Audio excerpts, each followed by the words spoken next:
여러분 반갑습니다. 오늘 10월 14일 목요일 십자가 온라인 교회 모임 함께합니다. 제가 기도드리겠습니다.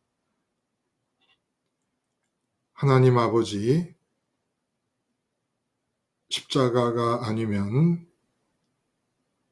자랑할 것도 없고 말할 내용도 없어서 자나깨나 십자가만 이야기하고 십자가만 전하고 들으며 십자가로만 나누는 이 십자가 복음 방송과 십자가 온라인 교회 모임이 진정으로 영적인 산부인과가 되기를 간절히 소원합니다.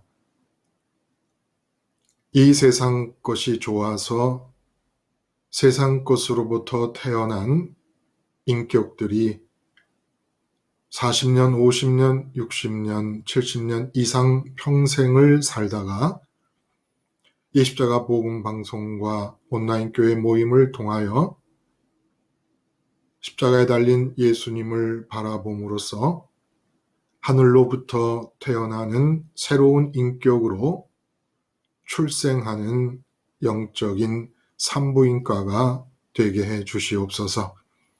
오늘도 이 모임을 통하여 어느 누군가는, 그리고 또 이 모임을 녹화한 방송을 보며 어느 누군가는 새롭게 하늘로부터 태어나는 출생의 사건이 이루어질 수 있게 하여 주시옵소서.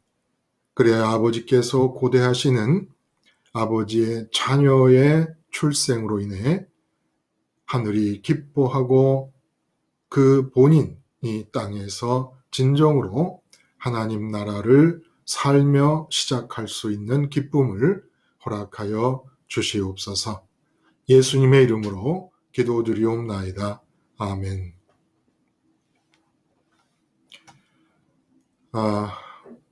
오늘 이 시간 우리가 진짜 어떤 분은 또 새롭게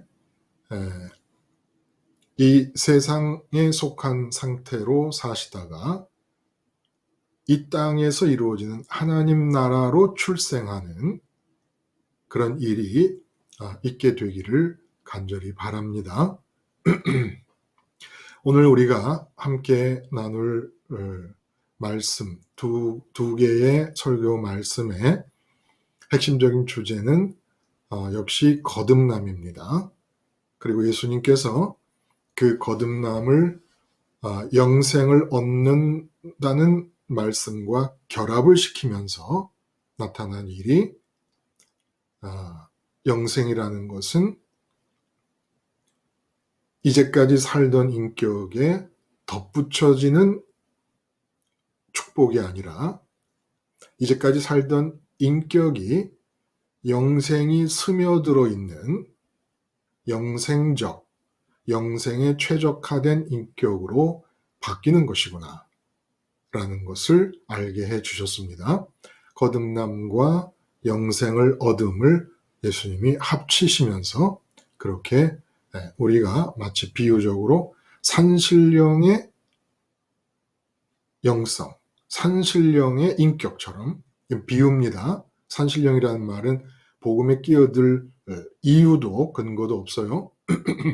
비유적으로 말해서 우리의 인격이 그렇게 세상에 사는 산신령과 같은 인격들이 된다. 이 산신령과 같은 인격, 이거 뭐 나는 그렇게 산신령이 되기를 원치 않는데 라고 하셔도 할 수 없습니다. 예수님 십자가 바라보면 그렇게 될 수밖에 없다는 거예요.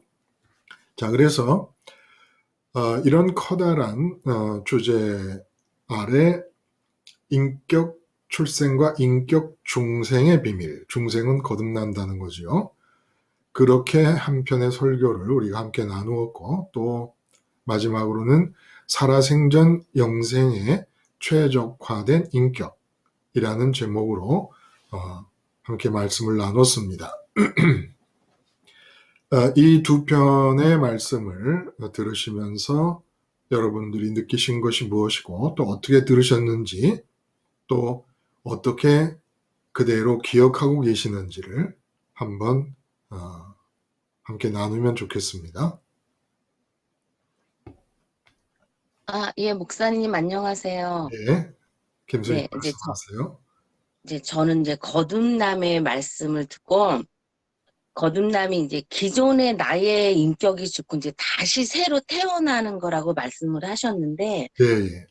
저는 이제 제가 거듭이 낫다고 말씀을 드리고 싶어요. 왜냐면 어, 그 전에는 세상 것에 대해서 세상 것만 생각을 했단 말이에요. 음, 음. 근데 지금은 세상 거는 제가 거의 지금은 생각을 안, 하나님과 십자가만 생각한단 말이에요. 어, 어, 그래서 저는 제가 조금 이게 내가 거듭난 게 아닌가. 그렇다고 이 거듭나는 게 뭐냐면 제가 보니까 거듭남 나서 그게 끝나는 게 아니라 거듭나면서 하는 나의 변화가 십자가를 생활하고 그러니까 십자가를 한다는 거는 하나님을 만난다는 조건이기 때문에 제가 십자가를 하는 거는 음, 무슨 세상에 들어왔을 때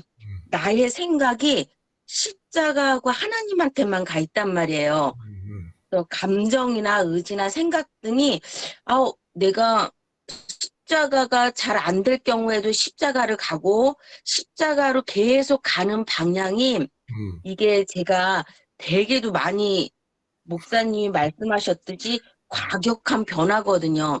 나의 예, 예. 나의 의식이 어디가 있느냐에 따라 제가 지금 말씀드리고 싶은 거는 세상은 들어오고 오감으로는 다 느끼지만 음, 그거를 그거에 대해 십자가에서 죽는다는 그 나의 의지가 거듭남이지, 거듭남다고 해서 무엇이 딱 결정되는 게 아니라, 거듭남다는 거는 내가 십자가 생활을 계속 해야 된다는 마음가짐이 아닌가? 음, 음. 그런 생각이 들었어요. 그래서 제가, 나는 지금 하나님을 향하고 십자가를 향하는 이 마음 자체가 이 나의 의식이 여기로 방향성이 돌린 것이 바로 거듭남이 아닌가. 음, 저는 그렇게 생각하는데 목사님이 저를 음. 말씀해 주세요. 제가 정확하게 생각하고 있는 건지. 아니에요.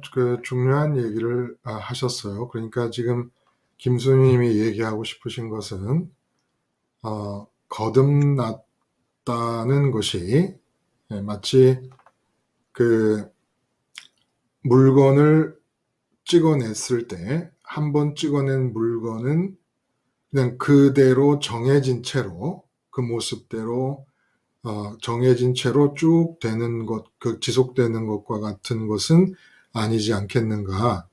거듭났다고 하더라도 지속적인 십자가 생활화, 계속해서 십자가 예수님을 바라봄이 지속되어야 하는 것이고, 그 지속되는 중에만 인격의 인격의 차이가 나타난다. 그러므로 거듭남이라는 건 고정된 것이 아니라, 한 번 거듭났다고 고정된 것이 아니라 지속적인 인격의 움직임. 마치 그 수면 위에 백조가 물 위를 떠다닐 때 고고하고 고상해 보이지만 수면 밑에서는 끊임없이 발을 촉새처럼 놀려대는 움직임을 보이고 있듯이, 그렇게 거듭남은 계속 십자가 생활화를 하는 중에 나타나는 인격 현상이다.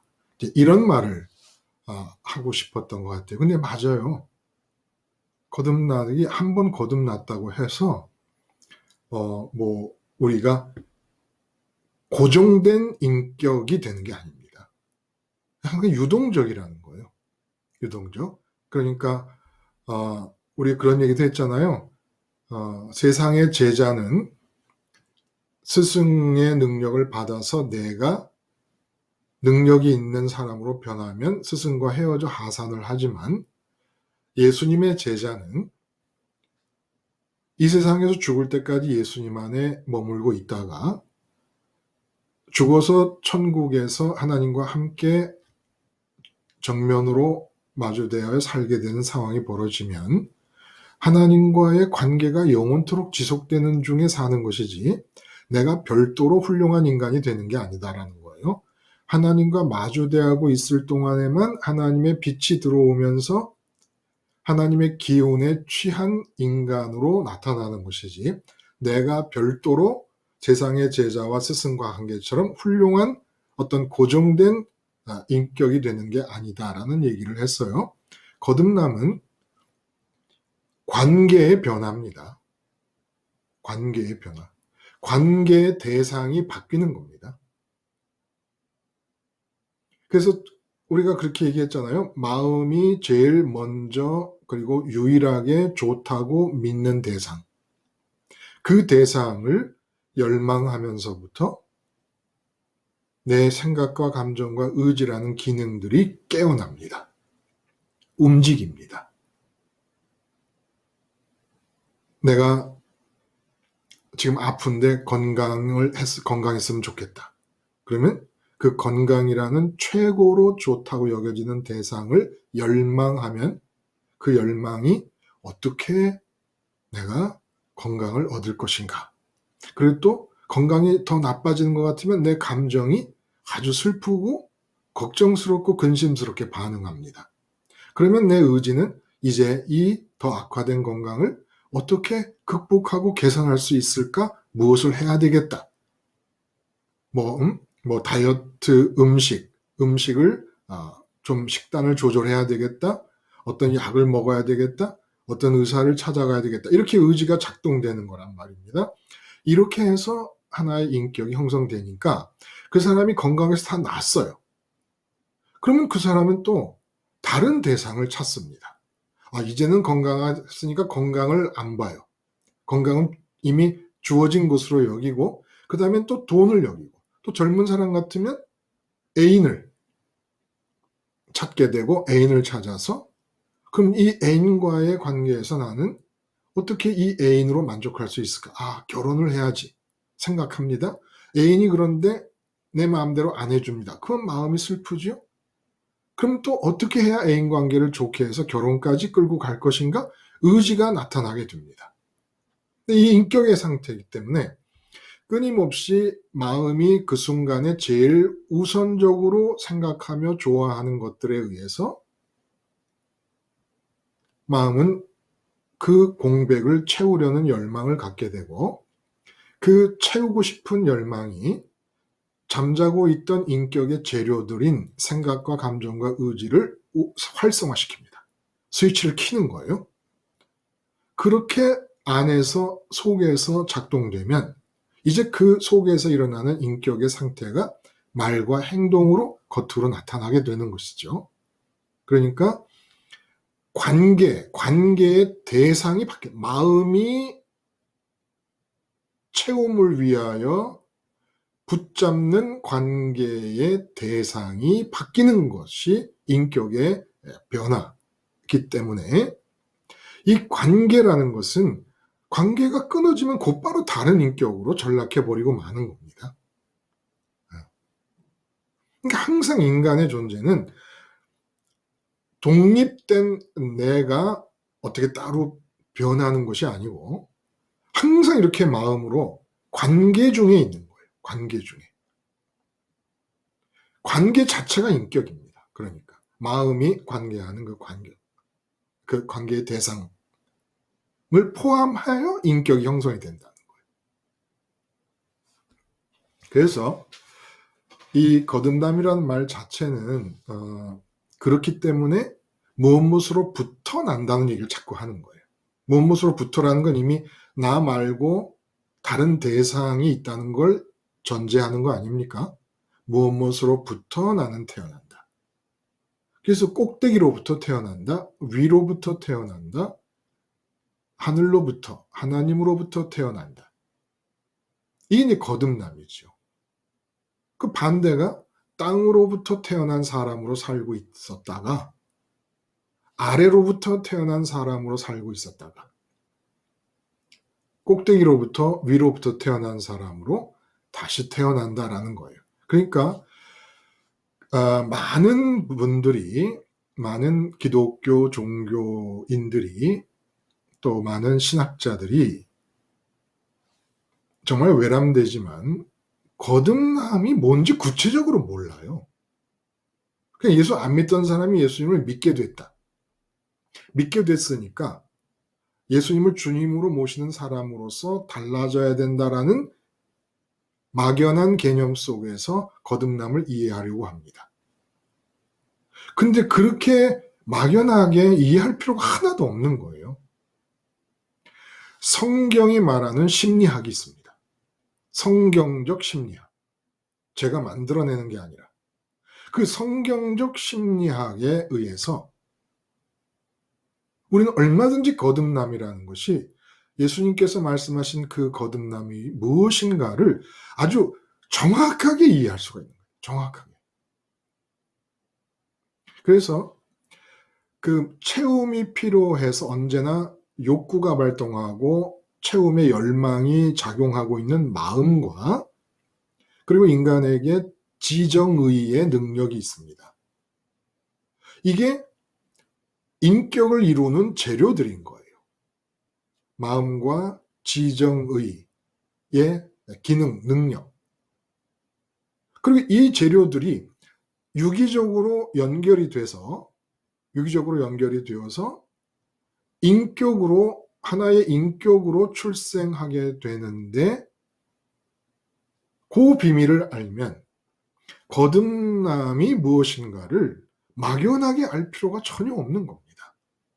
그러니까 내가 지금 김수희 님도 저는 거듭났다고 생각을 합니다. 이제 말씀에 근거해서 복음 방송을 통해 들으신 말씀에 근거해서 그런 기준을 갖게 되신 거예요. 나는 분명히 거듭났구나. 그렇죠. 그리고 거듭났다고 말씀을 하시는 것이 조심스럽거나, 그리고 거듭났다고 얘기하면 교만하거나 이런 게 아닙니다. 거듭나야죠. 근데 거듭났다고 하는 사람들이 많은 경우에 예수님의 이름을 부르며 예수님을 그리스도라고 믿었으면 거듭났다라고 생각을 하려다 보니 아무것도 달라진 게 없고, 또 그렇다고 거듭나지 않았다고 하기에는 거듭나지 않으면 하나님 나라를 볼 수도 없고 들어갈 수도 없다 그러니까 거듭나기는 났어야 되는 건데 이게 난 건지 안 난 건지 잘 모르겠고, 그런 상태에서 예수님 이름과 하나님의 이름을 부르며 니고데모처럼 그렇게 살았다는 거예요.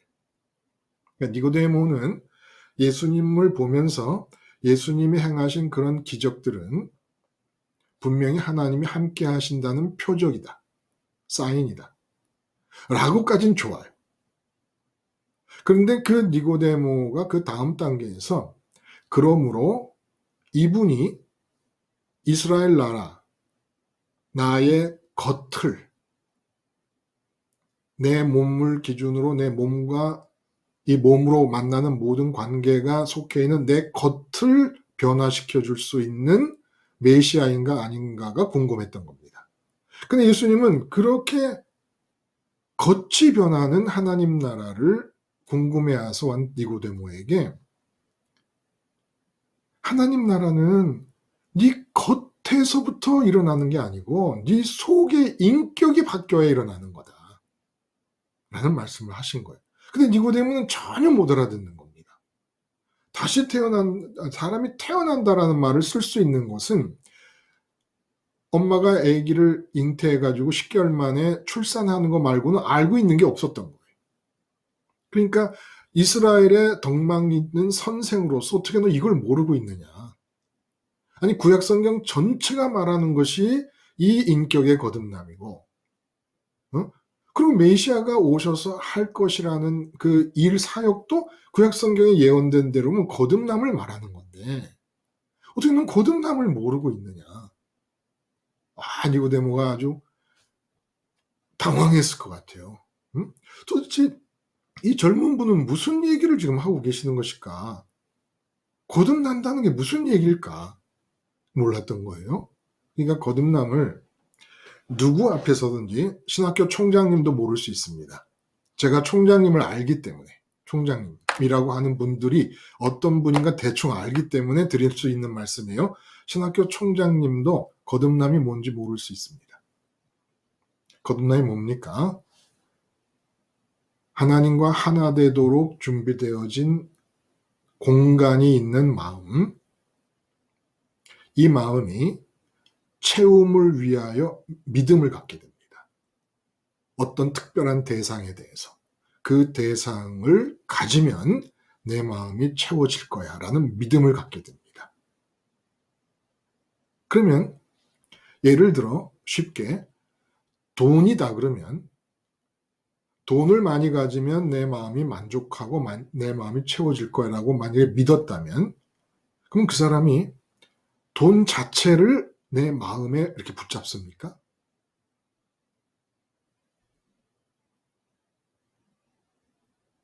자녀의 형통이다 그러면 자녀의 형통이라는 걸 내 마음이 직접 붙잡습니까? 만약에 인기나 명예다 그러면 그 인기나 명예라는 걸 어떻게 마음이 붙잡습니까? 김순희님, 어떤 사람이 돈이 내 마음에 채움이 될 거라고 믿어서 이제 돈을 벌어야 되겠다 그러면 마음이 붙잡는 건 뭡니까? 손으로 쥐고 셀 수 있는 돈 자체가 아니잖아요. 네, 그 돈을 벌기 위한 그 행동이나 생각. 그 돈을 붙잡는데 돈에 무엇을 붙잡는 거죠? 돈을 가지면 만족할 수 있다는 무엇자?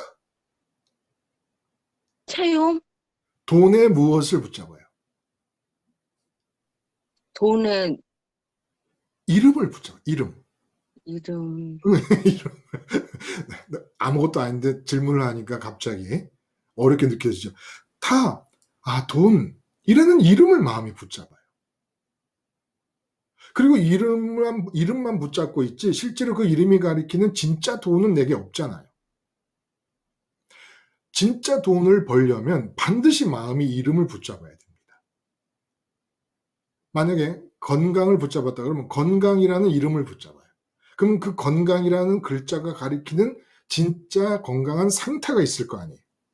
그래서 이름을 붙잡아야 진짜 이름이 가리키는 실체를 얻기 위하여 움직이게 됩니다. 생각과 감정과 의지가 깨어나게 됩니다. 그래서 무엇인가가 내 마음의 채움을 위하여 내 마음을 채워줄 거라고 믿는다라는 얘기는 무엇인가의 이름을 붙잡는다는 거예요. 그 이름을 붙잡으면 그 이름이 가리키는 실제 그 상황을 가지고 얻고 성취하기 위해서 이제 움직인다는 거예요. 그 움직이는 과정 중에 생각, 감정, 의지가 깨어나는데 그래서 좀 더 적나라하게 비유적으로 인격의 출생을 말씀을 드리자면 그 전에 말씀 속에서 내 마음이 채워질 거라고 믿어지는 대상을 자궁이라고 표현했어요. 자궁. 좀 더 적나라하게 표현하면 예를 들어 돈이 최고다. 돈으로 채워진다라고 믿어지는 거예요. 그럼 돈의 이름을 붙잡잖아요. 그러면 채움이 필요한 마음과 돈이라는 이름이 마음에서 만나게 됩니다. 이때 적나라하다는 표현을 제가 말씀드렸는데 무엇인가 내 마음을 채워줄 수 있다고 믿어지는 대상의 이름이 정자의 정자. 그리고 뭔가로 채워야 되는 내 마음이 난자입니다. 그래서 뭔가로 채워야 되는 내 마음과 그 마음을 채워줄 수 있다고 믿어지는 것의 이름이 만나서 수정체가 됩니다. 그게 수정체가 되는 거예요. 이게 수정체가 되면서 속에서 아기가 엄마 아빠가 엄마 뱃속에서 만나게 되면 이제 시간이 지나면서 손이 나오고 발이 나오면서 인간의 형태로 되지 않습니까? 그런 것처럼 이렇게 내가 마음을 채울 수 있을 거라고 믿어지는 대상의 이름과 마음이 채워져야만 되는 열망이 나오는 마음이 만나서 수정체가 이루어지면 이제 그 수정체에서 생각, 감정, 의지가 아기의 발이 나오고 손이 나오고 머리가 나오고 심장이 생기듯이 생겨나는 겁니다. 이게 인격이 만들어지는 과정이에요. 그러므로 다른 인격이 된다는 것은 마음이 채움을 위하여 열망하는 것은 똑같아요. 근데 이 비유적으로 인간의 혈통을 생각할 때 누구의 혈통이냐, 누구의 씨냐 이렇게 얘기를 하지 않습니까? 그래서 인격이 바뀌려면 씨가 바뀌는 거예요. 그 씨가 뭡니까? 이 세상에 있는 것들을 좋은 것이라고 믿어서 가지면 마음이 채워질 거라고 믿어서 세상에 있는 것들의 이름을 붙잡았어요. 그러니까 세상의 씨지요. 그러다가 예수님이 오셔서 뒤집혀진 것이 하늘 꼭대기에 계신 하늘 보좌에 계신 하나님의 이름을 붙잡아요. 하나님의 이름을 붙잡으니까 어떻게 됩니까? 하나님의 이름이 정자가 돼요. 내 마음에 공백의 마음이 난자가 됩니다. 그래서 둘이 만나요. 그럼 수정체가 됩니다. 그래서 이제부터 하나님을 열망하는 상태가 나타나면서 생각과 감정과 의지가 움직이면 이제 그 인격은 누구의 씨입니까? 하나님의 씨인 거예요. 그래서 하나님의 자녀가 되는 겁니다. 위로부터 태어난 자란 위로부터 태어난 자. 아래로부터 태어난 자, 세상에 있는 것들의 이름을 씨로 삼아서 수정체가 만들어지는 거예요. 그리고 생각과 감정과 의지가 움직입니다. 그러니까 아래로부터 난 자인 거죠. 그러니까 세상의 자녀인 거죠. 세상의 씨를 받았으니까. 이 이야기를 신학교 총장님 앞에서 해드리세요. 인격의 출생이 어떻게 되는가에 대해서. 그래서 항상 마음은 이름을 붙잡아요. 그 이름이 가리키는 대상이 실제로 채움이 될 거라고 믿기 때문에 그래서 말씀드린 게 뭐였어요? 주기도문의 첫째 귀절이 아버지의 이름이 거룩히 여김을 받으시오며 이름이 거룩히 여김을 받으시오며 이게 무슨 말일까 도대체? 아버지의 이름만을 내 마음이 붙잡으면 그 이름이 가리키는 실제 하늘에 계신 아버지만을 열망하게 됩니다. 그러니까 첫째 기절의 내용은 제 마음에서 아버지만을 열망할 수 있게 해주세요. 아버지의 이름 말고는 다른 아무런 세상 것의 이름도 갖지 않게 해주세요. 하늘의 씨만 내 마음이 붙잡게 해주세요. 땅에서 나타나는 씨들은 아무것도 붙잡지 않게 해주세요. 이런 뜻이라는 겁니다. 그러니까 사실 그 호세아 선지자가 이제 고멜이라는 창녀를 아내로 맞아들이라는 하나님의 명령을 통해 생활로 예언을 합니다. 생활로. 고멜이라는 창녀를 아내로 삼은 남편으로서 하나님의 마음을 비유하는 거예요. 근데 내가 돈을 좋아한다. 그러면 내 마음이 받아들이면 안 되는 씨앗을 받아들이는 겁니다. 그래서 창녀라고 표현을 하는 거예요. 선민들이. 선민님 누굽니까? 하나님에 의해서 선택받아서 거꾸로 왜 하나님이 선택하십니까? 김순희님, 왜 하나님이 김순희님을 선택하십니까?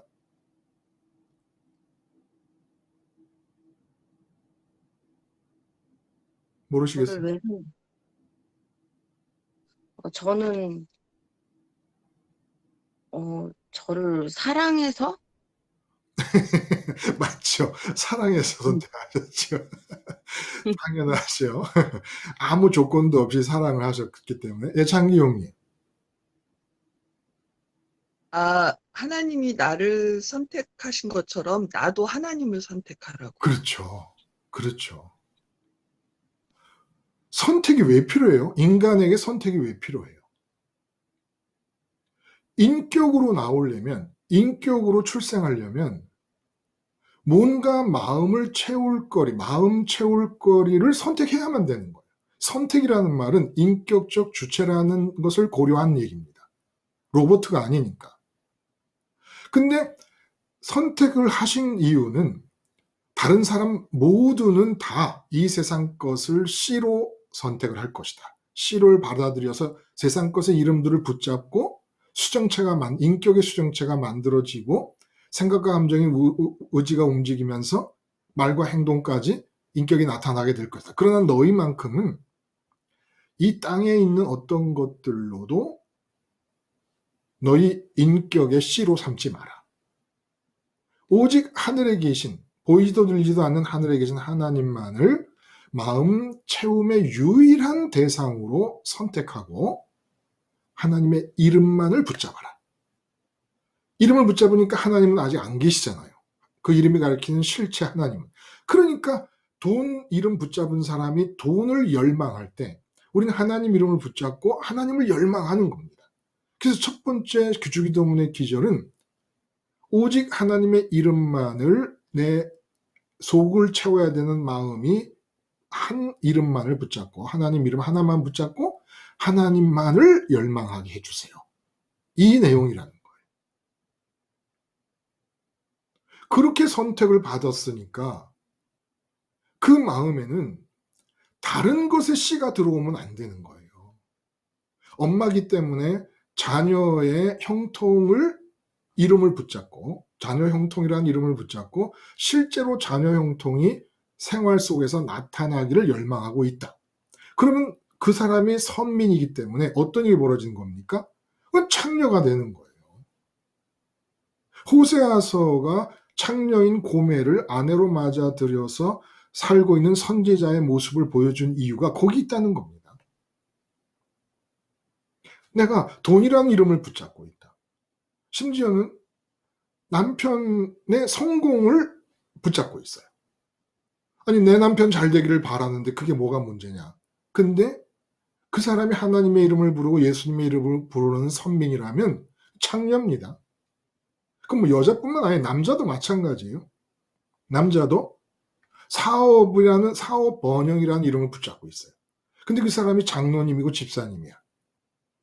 예배당을 다닌다는 사람으로 하나님 이름, 예수님 이름을 부르고 있어. 그러면 창녀예요.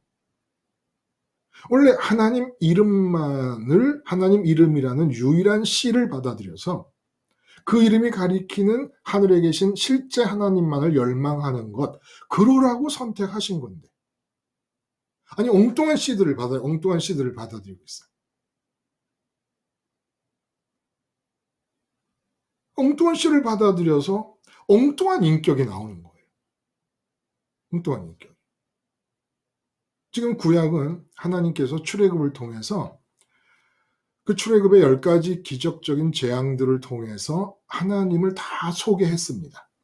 야, 나 이렇게 멋지다. 응? 와, 봐봐 한번. 나 이렇게 멋져. 그래서 하나님이 좋아할 만하도록 당신을 다 소개해 드렸습니다. 그리고 이제 하나님만 좋아하라고 한 거예요. 그런데 애굽에서 노예 생활하면서 먹던 음식, 애굽에서 노예 생활하면서 보았던 애굽 사람들의 번영, 애굽 사람들의 사치, 애굽 사람들의 그 윤택함, 이런 것들을 보고 있던 기억이 광야에 나와서 다 살아났어요. 복지로 이끌어 간다니까 그 복지는 애굽 사람들을 통해 보고 있던 이 땅에서의 번영과 윤택함과 풍부함으로 받아들여 버린 겁니다.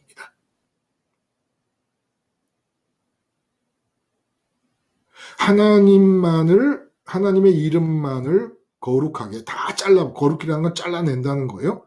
하나님의 이름 외에는 다 잘라내고 마음이 오직 하나님 이름 하나만을 붙잡고, 그러니까 마음은 채움이 필요해서 열망할 수밖에 없는데 당연히 하나님 이름만을 붙잡으니까 그 이름이 가리키는 실제 하나님만 열망할 수밖에 없게 되잖아요. 이게 하나님이 원하시는 선민의 상태라는 거예요. 이게.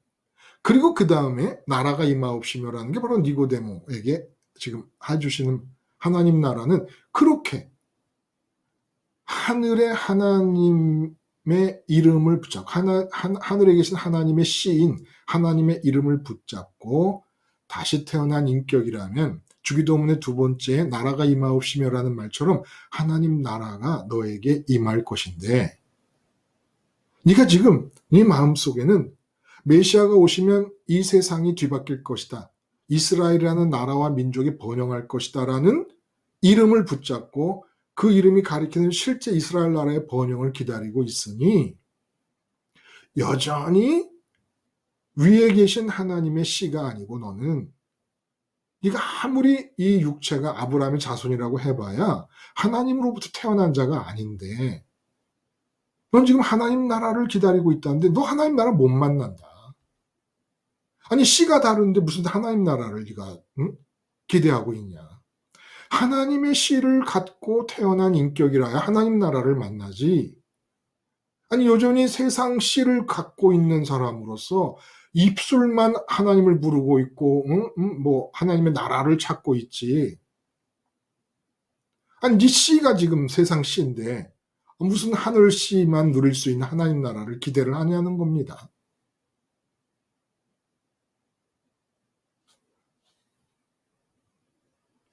이름이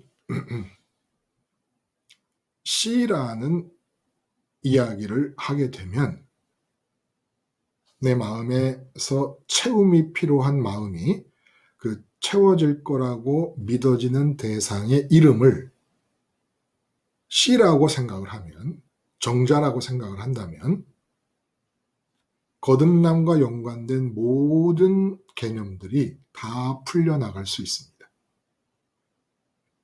위로부터 태어났다, 하나님으로부터 태어났다, 육으로 난 것은 육이고 영으로 난 것은 영이다. 다 풀려날 수 있습니다. 그러니까 신비하지요. 거듭남이라는 단어가 참 아리송하고 애매하고 모호한 가운데 그냥 거듭나기는 나야 되는데 이게 뭐 잘 난 거 아니겠어? 뭐 이 정도 믿었고 내가 뭐 장로고 집사고 뭐 목사인데 그럼 뭐 내가 거듭났지 뭐 누가 거듭났어? 아니요, 그런 거 아니잖아요. 목사님이 돼가지고 그냥 이 세상의 목회의 수적인 부흥이나 재정의 풍부함을 마음이 원하고 있으면 그 씨가 들어오는 거예요. 하늘에 계신 하나님의 씨가 들어온 게 아니고. 그럼 뭐 거듭나요? 그 하늘의 이름으로 덮어 씌워진 세상 것, 하늘에 관한 단어로 포장된 세상 것에 대한 열망. 그러면 세상 것 중에서도 변종, 하늘의 단어들로 뒤집어 씌워진 변종의 씨를 붙잡은 겁니다. 기형적 씨를 붙잡고 있는 거예요. 그러니까 종교인들이라는 사람들이 사실은 종교인 아닌 사람들보다 더 기형적이죠. 그 인격 상태가. 변태적이고 기형적인 겁니다.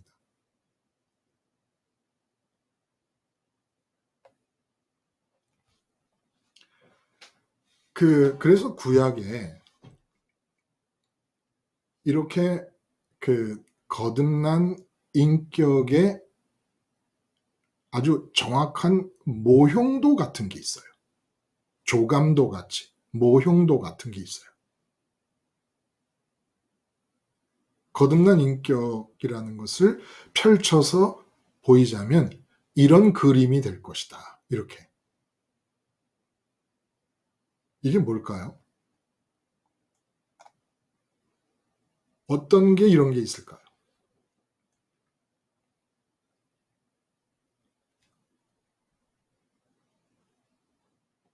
성전, 지성소와 성소로 이루어진 성전의 모습. 지성소에 뭐가 있습니까? 법궤가 있고 십계명이 있어요. 그 십계명 돌파는 하나님이 살아계신 인격임을 말하는 거예요. 거기 이제 생각이 적혀 있는 거니까 살아계신 인격이시다. 그래서 하나님의 존재를 가리키는 것이고 하나님의 있음, 있는 자를 부르는 호칭이 이름 아닙니까? 그래서 하나님의 이름을 지성소에 넣어둔 거예요. 하나님의 이름을. 근데 지성소야. 가장 지극히 거룩한 곳이야. 지극히 거룩한 곳이기 때문에 절대로 다른 이름이 들어오면 안 되는 거예요. 이게 사람의 인격 상태를 보여주는 거거든요. 이 성소와 지성소가. 그러니까 그 지성소가 우리 인격으로 말하면 우리 마음이 무엇으로 채울까를 결정하고 믿는 부분. 그게 지성소예요. 근데 거기는 이제 마음이 열망할 거잖아요. 무엇인가를. 근데 그 열망할 것에 이름이 들어오는 자리인 거예요. 근데 그 자리는 인간이면은 하나님의 이름 말고는 들어오면 안 돼요. 그러니까 마음이 비어있기 때문에 바라고 소원하고 원하고 그러는 것이고 원하는 게 일어나지 않기 때문에 감정으로 짜증이 나고 의지로 바쁘고 뭐 다 그런 거 아닙니까? 생각이 복잡하고. 근데 그 원하는, 바라는, 열망하고 욕구하는 마음의 지성소에서 무엇을 욕구하고 무엇을 바랄 것인가를 결정하고 거기에 그 지점에 그 바라는 것에 이름이 들어온다는 거예요.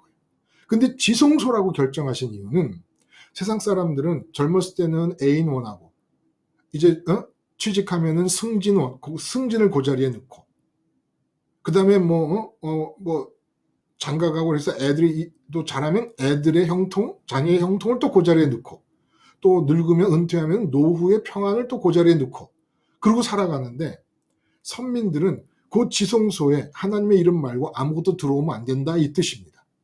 그래서 다른 것이 들어오면은 무조건 하고 번제단에서 어린 양과 함께 죽으라는 거예요. 이게 지금 거듭난 사람의 모습을 그림으로 그려놓은 모형도입니다. 그러면 그 이름이 들어온 게 지성소면 하나님의 이름을 붙잡으면 그 다음에 분향단이 있어요. 분향단. 향을 피우는 향 연기가 하늘로 올라가게 하는 분향단. 그 분향단이 뭘 뜻해요? 기도한다는 게 구하고 찾고 두드리는 겁니다. 분향단의 모습이. 하나님의 이름만을 붙잡았으니까 지성소의 법궤가 하나님의 이름을 뜻하듯이 하나님의 이름만 붙잡았으니까 이제 내가 해야 될 게 뭡니까? 그 하나님의 이름이 가리키는 실제. 만약에 돈이 지성소에 들어왔으면 더럽혀진 거예요. 더럽혀진 상태에서 이 인격이 분향단이 뜻하는 바대로 원하는 것이 실제 돈입니다. 그러면 왜 지성소에 들어온 그 이름대로 이름이 가리키는 실체를 우리는 구하고 원하는 것일까요? 떡상이 말하는 대로 만족을 위해서. 떡상, 먹고 배부르기. 그 마음을 채우기 위해서, 마음을. 그러면 그 일곱 가지가 난 촛대, 금촛대는 뜻하는 바가 뭡니까? 그러면 인격에서 말과 행동이 나타난다는 거예요. 돈이라는 이름이 지성소에 들어있는 사람은 말과 행동에서 그것이 배어나올 것이고 건강이라는 이름이 들어있는 사람은 그 황금 촛대가 말하는 것처럼 빛이 비친다라는 것처럼 그 사람에게서 그 돈을 좋아하고 건강을 좋아하는 냄새가 날 거라는 겁니다. 밖으로 삐져나온다는 거예요. 그래서 예수님께서 뭐라 그래요? 그 열매로 그 나무를 알지니. 겉으로 드러나는 말과 행동에서 이 사람이 뭘 좋아하는가가 나타난다는 겁니다. 그대로예요, 그냥. 거듭난 사람의 모습. 그리고 지금 핵심이 뭡니까? 마음의 채움을 위해 마음이 무슨 이름을 붙잡고 있느냐라는 거예요. 그 이름을 붙잡는 그것을, 그 이름이 가리키는 그것을 원하고 그것을 원하는 중에 생각, 감정, 의지가 활성화돼서 인격으로 성립이 되는 거니까. 그래서 여러분 그 주기도문이 이름 거룩히 여기고 나라가 임하고 그리고 뜻이 땅에서도 이루어지이다. 이게 그대로 거듭난 사람의 하루를 얘기해 주시는 겁니다. 그리고 일용할 양식을 주시옵소서라는 건 밥 먹고 이 몸이 살게 해 주시는 동안, 일평생 동안, 몸이 살아있는 일평생 동안 이 이름 거룩히 여김과 나라 임함과 뜻이 이루어짐으로만 살게 해 주세요. 라는 거예요. 그러면 그 다음에 나오는 내게 죄 지은 자를 용서하듯이 우리 죄를 그 죄라는 건 내게 손해를 끼친다는 의미예요. 그 죄라는 의미 자체가 이 맥락에서는 왜 내게 잘못한 사람을 내가 용서를 합니까? 진짜로 내가 마음의 지성소에 하나님의 이름만 붙잡고 하나님만 보물로 생각해서 하나님만으로 채워줄 수 있다고 믿고 하나님만을 열망한다 그러면 그것만이 소원인 사람을 이 세상 누구도 실제로 손해를 끼칠 수가 없습니다. 하나님만이 소원이고 하나님만을 열망하는 사람에게는 이 세상 것을 잃어버린다고 손해의식이나 피해의식이 생길 수가 없습니다. 스테반 집사님처럼 돌에 맞아 죽어도 피해의식이 없어요. 몸이 돌에 맞아 죽어도 피해의식이 없다면 뭘 잃어버리면 피해의식이 생기겠습니까? 이게 거듭난 사람의 특징이라는 거예요. 왜? 하나님만, 하늘에 계신 하나님만 열망하니까 그 하나님에게만 해가 끼쳐지지 않고 하나님에게만 손해가 발생하지 않는다 그러면 내가 손해볼 게 없다는 거예요. 거듭난 사람의 일상 중에 첫 번째로 등장한 게 사람 관계에서 결코 손해볼 일이 없기 때문에, 아니 손해볼 일은 생겨요. 근데 손해의식이 생길 수가 없기 때문에. 피해는 봐요. 돌에 맞아 죽는 게 피해를 보는 거죠. 근데 피해의식이 생길 수가 없다는 거예요. 왜냐면 하나님만 원하고 있으니까. 내가 돈을 원하니까 돈 떼어먹은 사람을 용서할 수 없잖아요. 내가 몸을 생각하고 건강을 이 마음의 지성소에 붙잡고 있으니까 내 몸을 상하는 사람을 내가 용서하기가 어렵지 않습니까? 내가 내 자식을 붙잡고 있는데 내 자식을 해치는 사람이 있으니까 원수가 되는 거잖아요. 근데 내가 하나님을 원하고 있어요. 하나님을. 그럼 하나님을 어떻게 이렇게 해볼 수 있는 사람이 없는데. 그러니까 하나님만을 원하는 사람은 이 세상에서 피해의식을 가질 수 없다.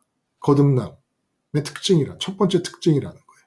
그러니까 이렇게 거듭난 사람이 하나님 나라를 산다고 할 때 그 하나님 나라는 이제부터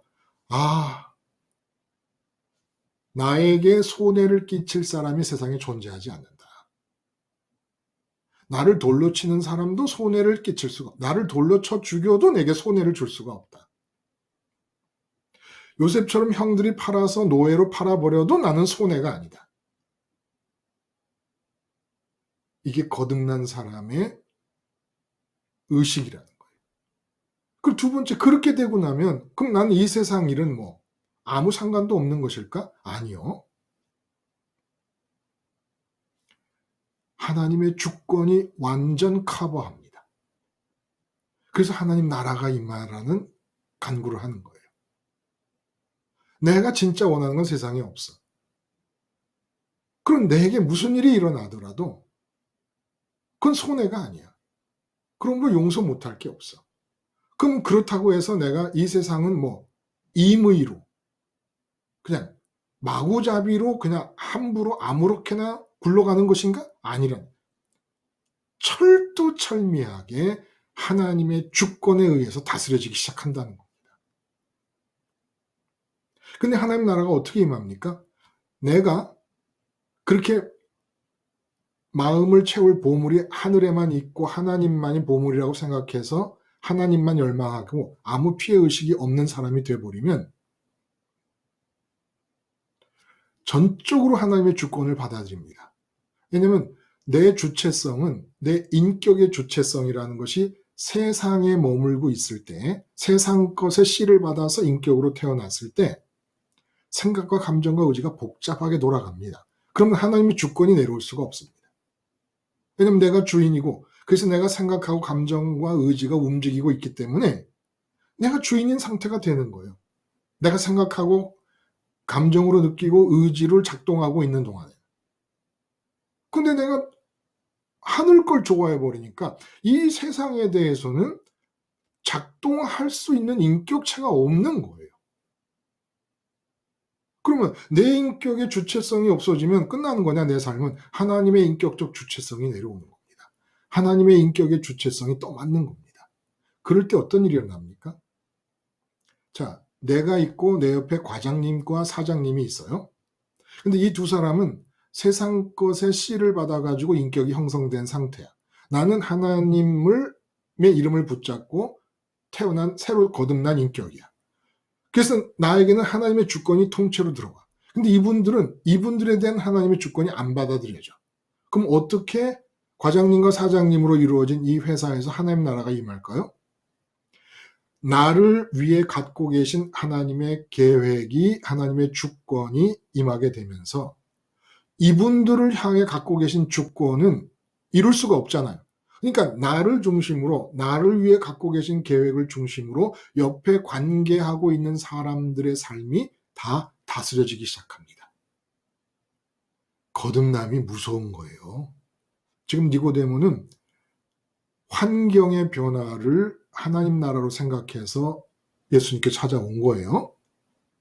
이 환경의 변화를 줄 뿐인가 아닌가를 확인하기 위해서. 근데 예수님은 그냥 환경 생각하지 말고 네 속에 인격이 거듭난다라는 말씀을 하신 거예요. 근데 난 인격이 거듭나가지고 결국은 내 마음의 지성소에 하나님 이름이라는 씨를 붙잡습니다. 그래서 내 마음과 수정체가 이루어져가지고 인격과 그 생각과 감정, 의지가 움직여요. 그러니까 이쪽 세상, 이 땅의 세상에 대해서는 손해의식과 피해의식이 없는 사람이 돼요. 그러면 이익의식도 없다는 거예요. 흑자의식도 없다는 겁니다. 적자의식이 없으니까 흑자의식도 없는 거죠. 그러면 이 세상을 살 수가 없어요. 그런 상태로는. 그러니까 하나님의 주권이 통째로 임하게 됩니다. 내 주권이 그냥 봄바람에 눈 녹듯이 사라져버린 거예요. 이 땅에 대한 나의 주체성이. 그러니까 땅에 대한 하나님의 주체성이 내려와요.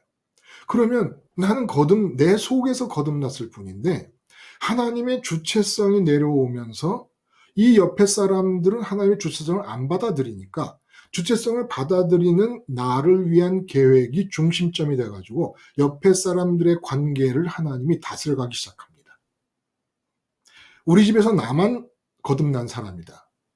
그러면 나만 주체성을 받아들여. 나라가 임하옵시며라고 하는 하나님의 주체성을 받아들여.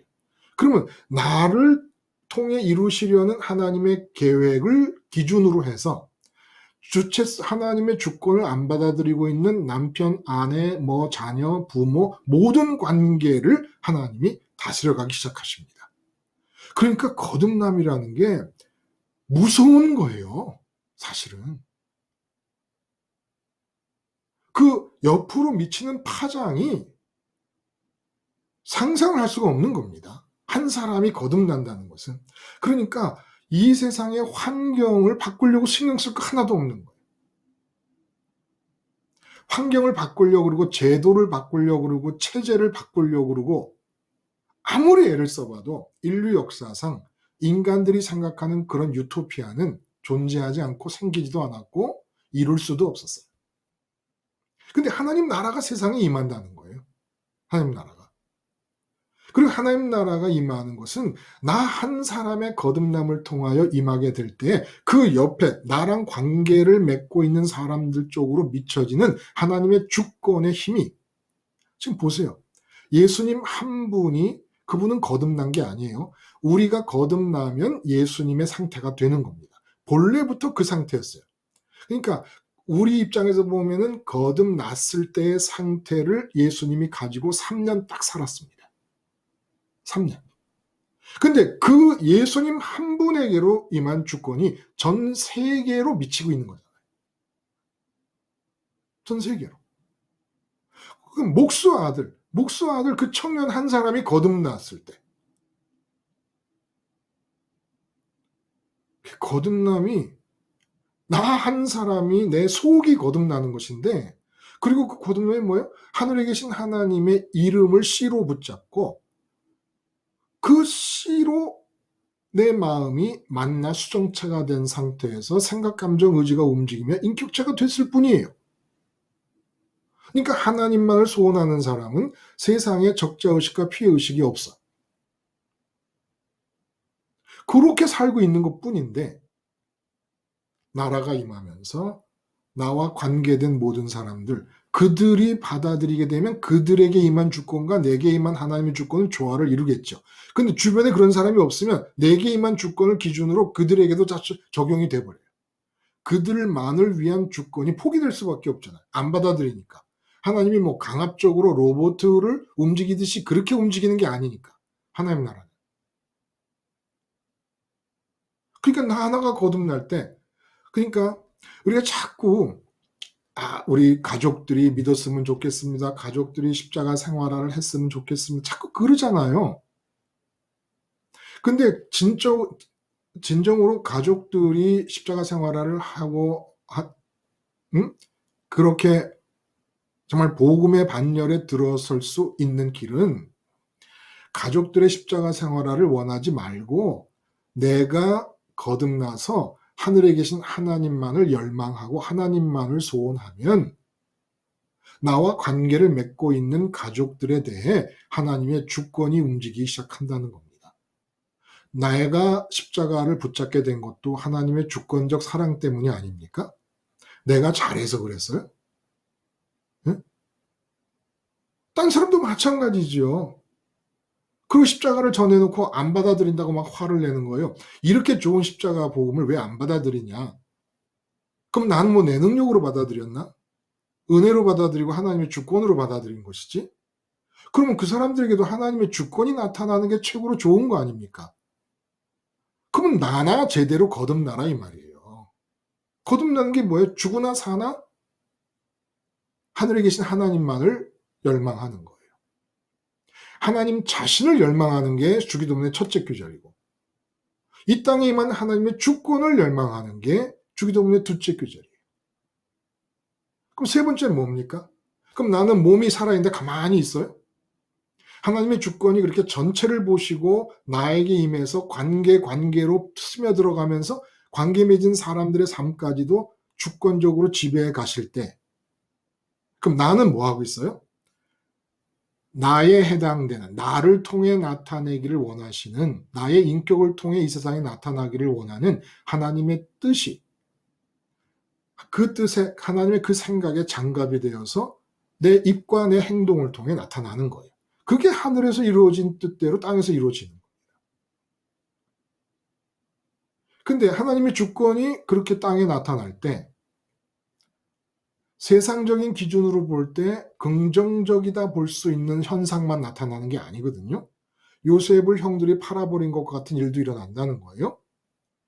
그럴 때 내가 시험에 들 수가 있습니다.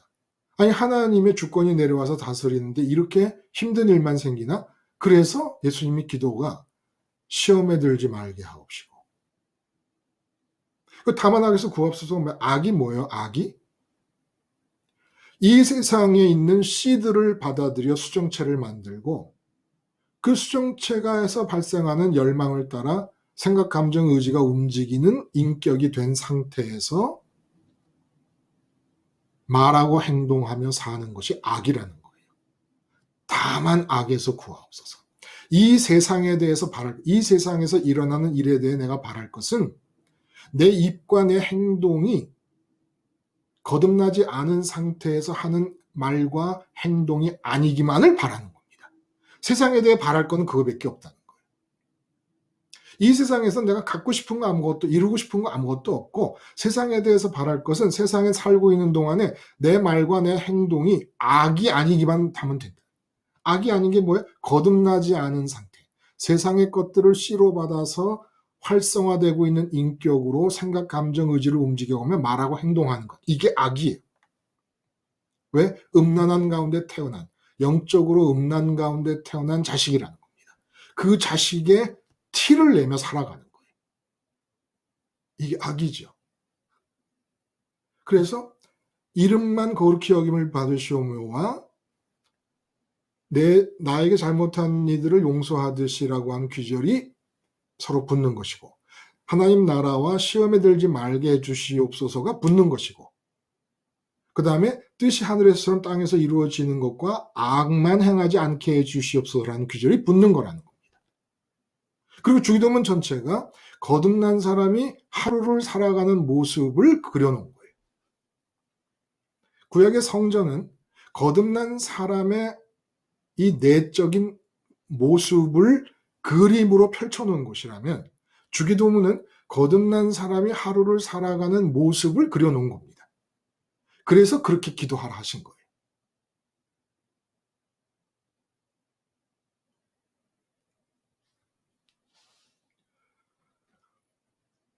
자, 그러면 문제는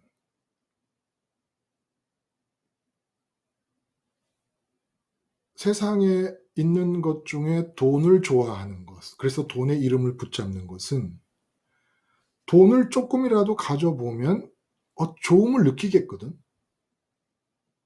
자, 로또가 당첨된 사람이 없어요. 뭐 100만 분의 1이라나 그렇다잖아요. 그러면 100만 명 중에 한 명이 뽑히는 로또인데 999만 9,999명은 로또에 당첨돼 본 적이 없는 상태로 로또를 맞아 돈이 들어오면 좋을 거를 확신하고 그 이름을 붙잡아요.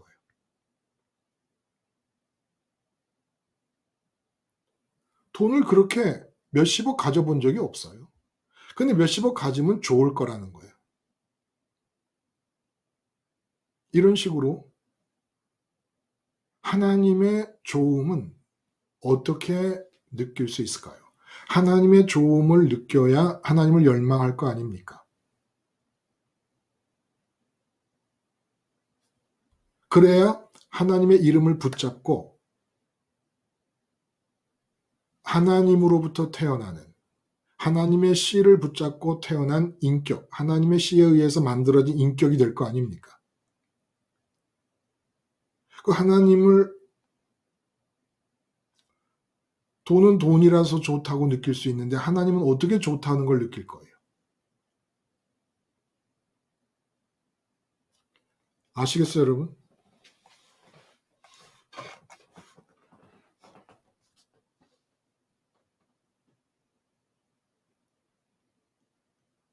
샤론님, 네, 목사님. 보이지도 들리지도 만져지지도 않는 하나님의 좋으심을 어떻게 느껴서 하나님의 이름을 붙잡고 하나님을 열망할 걸 할 겁니까?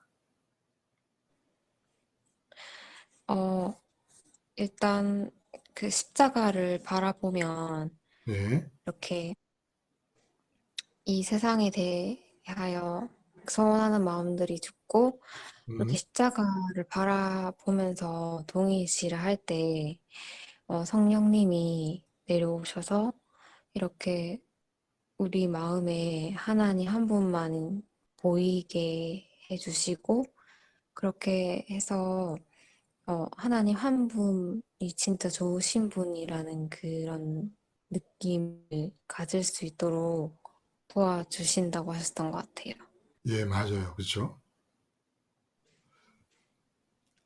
거듭남이 예수님을 통해서 되는 것이고, 지금 샤론님이 말씀하신 걸 그대로 받아서 이어갑시다. 십자가를 바라보는 것, 그것이 이제 두 번째 설교에서 얘기한 장대에 매달은 불뱀을 쳐다보는 것과 이제 같은 일인 거죠. 그래서 십자가의 예수님을 바라보게 되면 나타나는 일이 세상의 씨를 붙잡고 형성된 인격이 죽어버리고 부활하신 예수님 안에 들어가서 외통수 길을 따라, 승천하신 외통수 길을 따라서 하나님을 마주 대하게 된다는 거예요. 근데 이렇게 하나님을 마주 대하게 된다는 이 모든 일들이 삼위일체 하나님 안에서 일어나는 일이라는 겁니다.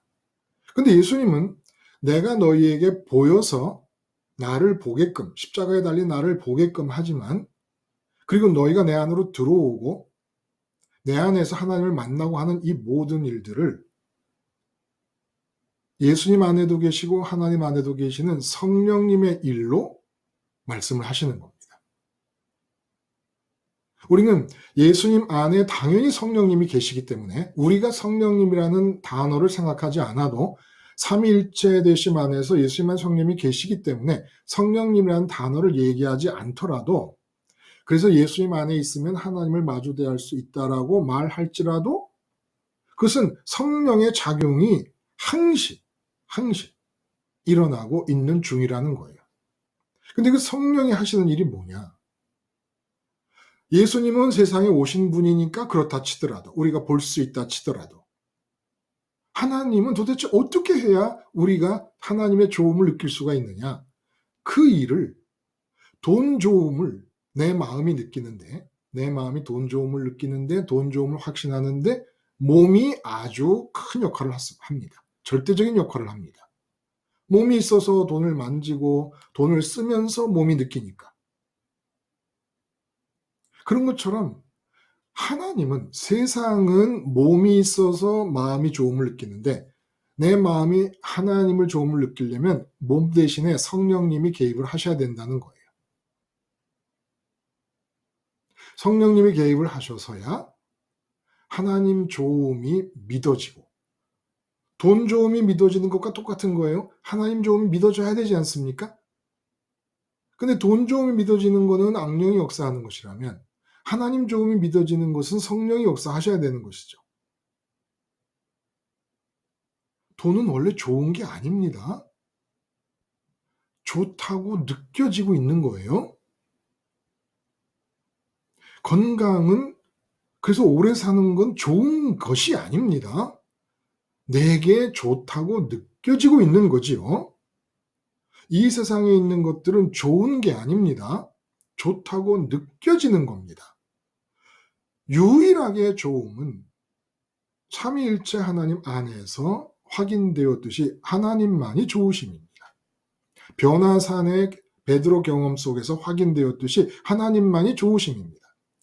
진짜 좋으심 앞에 놓이게 되면 그동안 베드로가 산 아래서 좋다고 생각하여 추구하던 것들이 있잖아요. 다 망각 속으로 들어갑니다. 하나도 좋은 것이 아닌 것이 드러나게 됩니다. 그러니까 진짜 좋은 하나님을 내 마음이 좋게 느끼려면 성령님이 역사하셔야 된다는 거예요. 그래서 여러분, 제가 자꾸 그런 말씀을 드려요. 우리의 의식으로 예수님을 본다. 예수님은 십자가에 매달리신 분으로서 장대에 매달린 구리뱀과 일치시키셔서 장대에 매달린 구리뱀을 본 사람들이 불뱀의 독에서 해독되었던 것처럼 그렇게 십자가 예수님을 보면 구원 얻고 영생 얻는다라는 말씀을 하실 때 실제로 십자가에 매달려 있던 시간은 6시간밖에 없어요. 그러니까 예수님을 바라본다, 불뱀을 보듯이 구리뱀을 보듯이 바라본다는 뜻은 우리 의식으로 본다는 거예요. 십자가를. 육안으로 보는 게 아니라. 그렇게 의식으로 바라보면 제가 자꾸 드리는 말씀이, 우리의 마음은, 공백의 채움이 필요한 마음은 하늘에 올라가서 하나님을 마주대하게 된다 라는 말을 자꾸 해요. 근데 내 마음이 진짜 내 의식이 십자가를 바라보고 있는 동안에 하늘에 올라갔는지 안 올라갔는지를 어떻게 알까요? 샤론님, 내가 십자가를 의식하고 있는 동안에 내 공백의 마음이 예수님 따라 하늘로 올라갔는지 안 올라갔는지를 어떻게 알죠?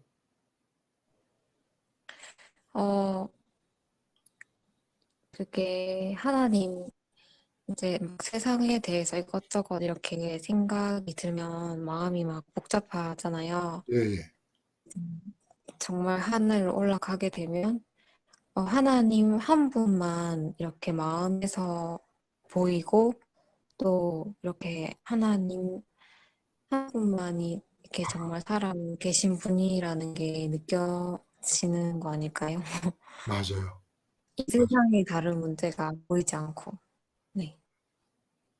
내가 지금 내 마음은 내가 의식을 가지고 예수님의 십자가를 의식하고 있으면 그러면 내 마음이 예수님 안에 들어가서 예수님과 함께 보좌 우편까지 가서 하나님을 마주보고 있다는 증거는 내 마음이 지금 하나님만을 열망하고 있는 상태로 나타납니다. 하나님만 열망한다는 건 샤로님이 얘기하신 것처럼 하나님이 첫 번째 존재감의 대상이고 사장님이 앞에 있어도 그 누가 있어도 대통령이 앞에 있어도 내 마음에 느껴지는 첫 번째 존재감이 하나님이에요. 그리고 그 하나님만이 우선적인 현실로 느껴져요. 그리고 하나님만을 바라게 돼요. 그게 지금 내 마음이 천국에 올라가 있는 상태인 것을 증거로 나타내는 겁니다. 하나님만을 소망, 하나님만을 바라고 있는 중이야. 내가 자꾸 지금 사업하는 사람인데 자꾸 내가 속에서 원하는 건 돈이 아니라 하나님으로 더 충만해지기를 원하고 하나님과 더 친해지기를 원하고 돈 부자가 아니라 하나님 부자가 되기를 자꾸 원하고 있네 라고 한다면 내 마음이 하늘로 올라가서 하나님 마주대하고 있다는 증거라는 겁니다. 이렇게 마주대해서 하나님이 나의 유일한 열망의 대상이고 바람의 대상이 될 수 있으려면 자꾸 하나님의 조음이 깨달아져야 되잖아요. 자꾸 하나님의 조음이. 근데 그 조음이 깨달아지는 것은 신비한 무슨 보이지 않는 것을 보이게 하는 그런 성령의 역사를 통해서 당연히 깨달아집니다. 그리고 또 하나는 예수님을 보면서 성경에 소개되어 성령의 감동으로 되어진 그 성경 자체가 성령의 감동을 통해 쓰여진 거니까 그 성경을 통해서 예수님을 볼 때 하나님의 조음이 느껴진다는 거예요. 자, 니고데모가 예수님을 봐요. 근데 니고데모가 예수님을 볼 때는 하나님의 조음이 느껴지질 않고 예수님의 능력 때문에 일어날 수 있는 세상의 변화의 조음이 강하게 느껴집니다. 예수님 때문에 세상이 내 민족이 독립하고 이스라엘 민족이 이렇게 전성기를 다시 재현할 수 있겠구나. 그래서 이 세상에서 일어날 일들의 조음이 희망적으로 더 강하게 느껴졌던 거예요. 그래서 찾아온 겁니다. 이게 왜 그렇다? 성령을 못 받아서 그렇다는 거예요. 그럼 성령을 받은 사람이 예수님을 보면 어떻게 됩니까? 예수님 안에 하나님이 함께 하신다는 것을 니고데모도 봤어요.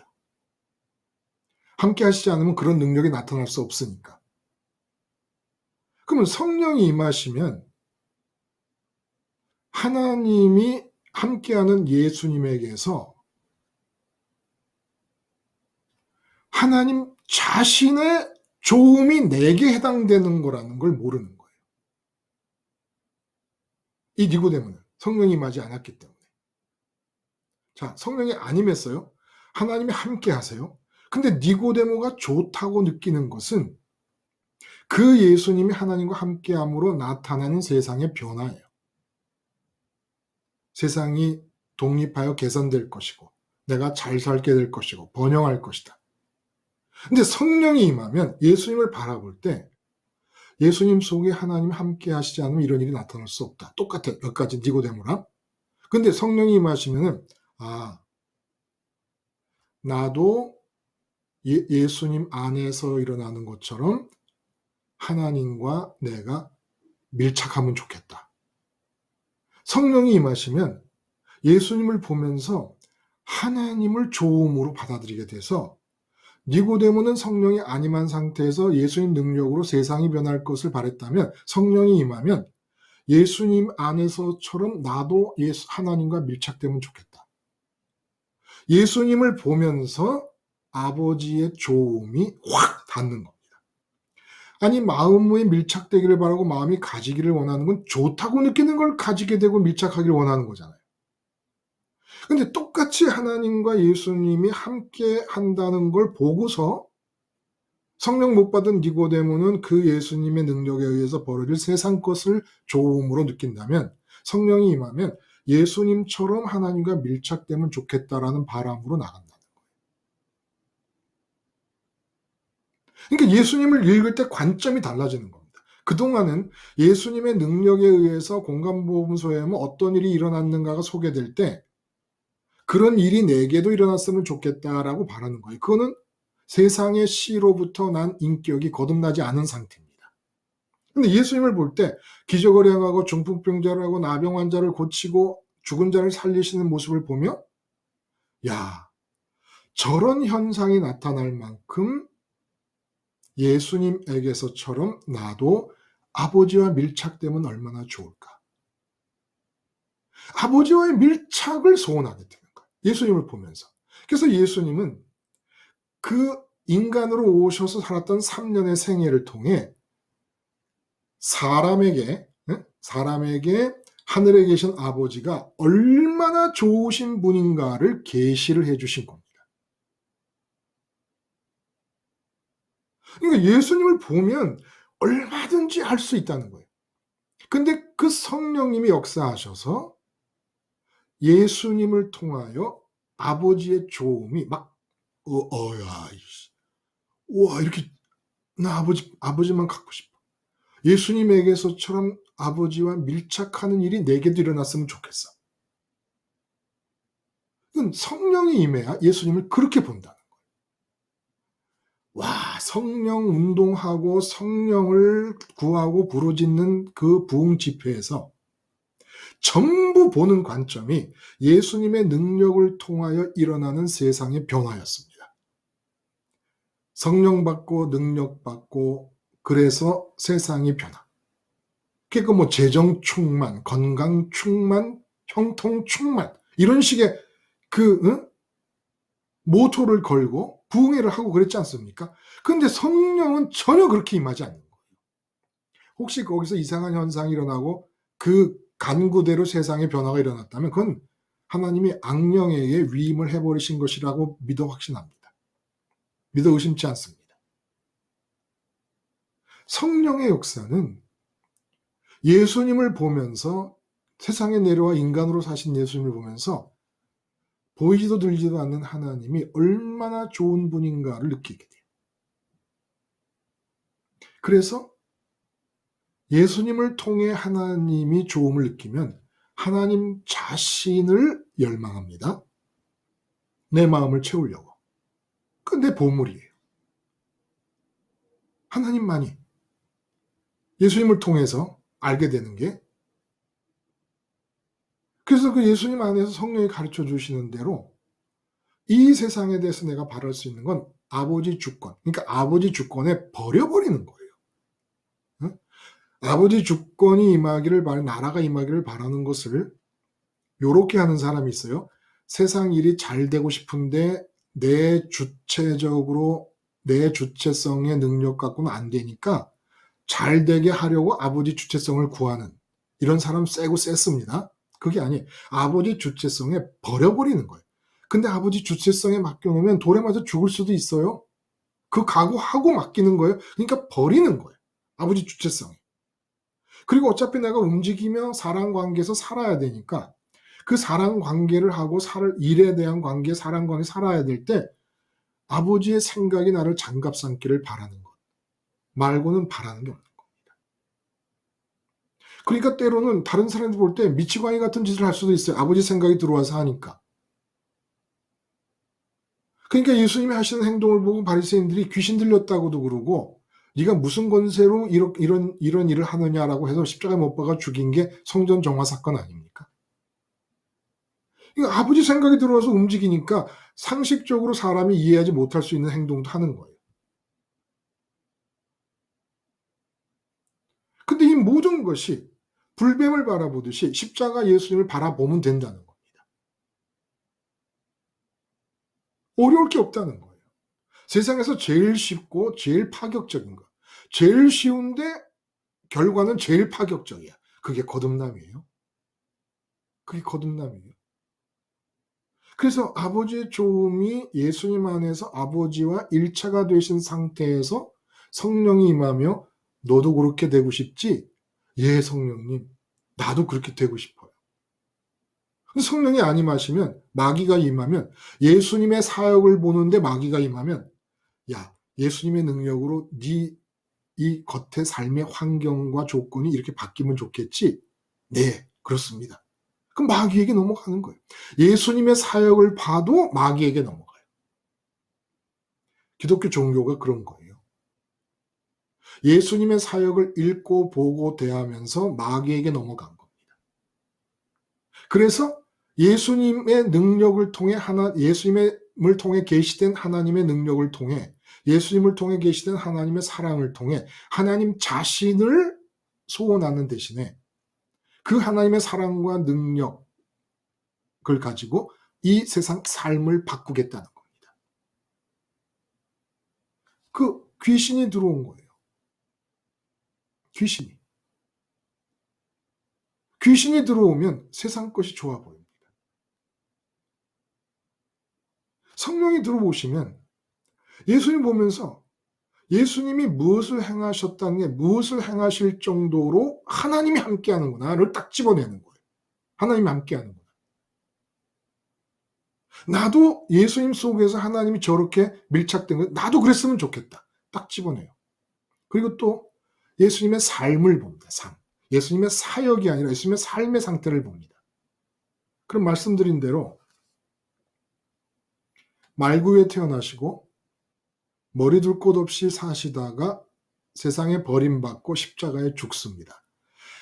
야, 참 이 귀신 들리지 않으면 이런 예수님을 주님으로 부르면서 이 세상에서 형통과 번영을 추구한다는 것은 이게 정신병자 아니면 될 수 없는 일이 아닙니까? 예? 말구, 그게 다 의도적인 거잖아요. 어떻게 하다 태어나다 보니까 말구에 우연히 태어났어요? 다 하나님과 삼위일체 하나님의 의도 속에서 말구에 태어났고 머리 둘 것도 없이 사셨고 세상에 버림받고 십자가에서 죽으십니다. 그게 예수님의 생애예요. 근데 이분을 주님으로 모시는 사람들이 어떻게 세상의 변화를 추구합니까? 스스로가. 세상의 변화는 하나님의 주권이 해요. 알아서. 그러니까 버려요. 하나님의 주권에 나를 버리면 돼. 그러나 나의 관심이 세상의 변화에 임하면 안 되는 거야. 하나님이 알아서 하신다니까. 아니 창조를 우리가 간섭해서 했어요? 하나님이? 이 무한한 우주를 창조하신 게 우리가 코치해서 하나님이 하신 거예요? 그러면 이 우주도 우리의 코치 없이 만드신 하나님이 우리 인생 정도를 우리가 코치해야 끌고 가십니까? 근데 우리가 다 코치해. 하나님은 능력 갖고 계시고 내가 코치하는데 능력을 행하시면 돼. 이게 미친 거 아니면 어떻게 이렇게 해요? 정신이 나간 거 아니면 어떻게 이렇게 하느냐고. 이게 일곱 귀신 들리지 않았으면 어떻게 이런 짓을 하느냐고. 그래서 신학자들의 이해 자체가 귀신 들린 이해인 거예요. 뭐가 이해냐? 말구에 태어나시고 머리 둘 것도 없이 사시고 버림당하시고 십자가에서 죽으신 인생은 희생이다. 이렇게 이해를 해요. 희생이다라고 이해를 하는 거예요. 그러니까 그 귀신 들린 이해라고 보는 거예요. 예수님이 뭘 희생했는데? 예? 예수님이 인간으로 오셔서 하신 예수님에게 좋은 게 뭡니까? 좋은 걸 희생해야 희생이잖아요. 좋은 걸 포기해야 희생이잖아요. 근데 예수님에게 좋은 게 뭡니까? 이 세상이 다 예수님 거예요. 예수님으로 말미암지 않고는 세상에 되어진 것이 없다 그랬어요. 다 예수님 거예요. 솔로몬의 부귀영화를 1000배, 1000만배 가지실 수 있는 분이 예수님이에요. 근데 안 가지세요. 일부러 말구에 태어나시고 일부러 머리 둘 것 없이 사시고 일부러 십자가에서 죽으십니다. 왜 그래요? 이거는 희생이 아니라 풍자예요. 풍자. 풍자요. 폭로예요. 폭로. 무슨 풍자입니까? 온 세상 사람이 인류 역사 이래 좋아서 미치고 침 흘리는 이 세상 모든 좋은 것들이 다 마음으로 좋아하기에는 그 자체로 내버려뒀으면 그렇지 않을 것을, 그냥 자체로 내버려두면 중립적일 것을 마음으로 좋아하는 바람에 인격을 더럽히고 부패시키는 쓰레기요, 전부 독이라는 겁니다. 세상의 사람들이 좋다고 하는 것은 아무것도 좋은 게 없다는 풍자예요. 예수님의 생애 자체가. 그리고 이 세상 사람들이 그렇게 좋아하는 것들이 실제로 천하의 몹쓸 배설물, 마음으로 끌어들이기에는 배설물과 같은 것들이고 인격 전체를 죄에 찌들게 만드는 독 중의 독이라고 하는 것에 대한 폭로입니다. 폭로. 예수님이 왜 머리 둘 것 없이 사셨을까요? 집과 왕궁이 좋아하기에는 하늘에 있어 본 적이 있었던 유일한 사람이신 예수님의 입장에서 볼 때는 왕궁조차 좋아할 게 아니라는 거예요.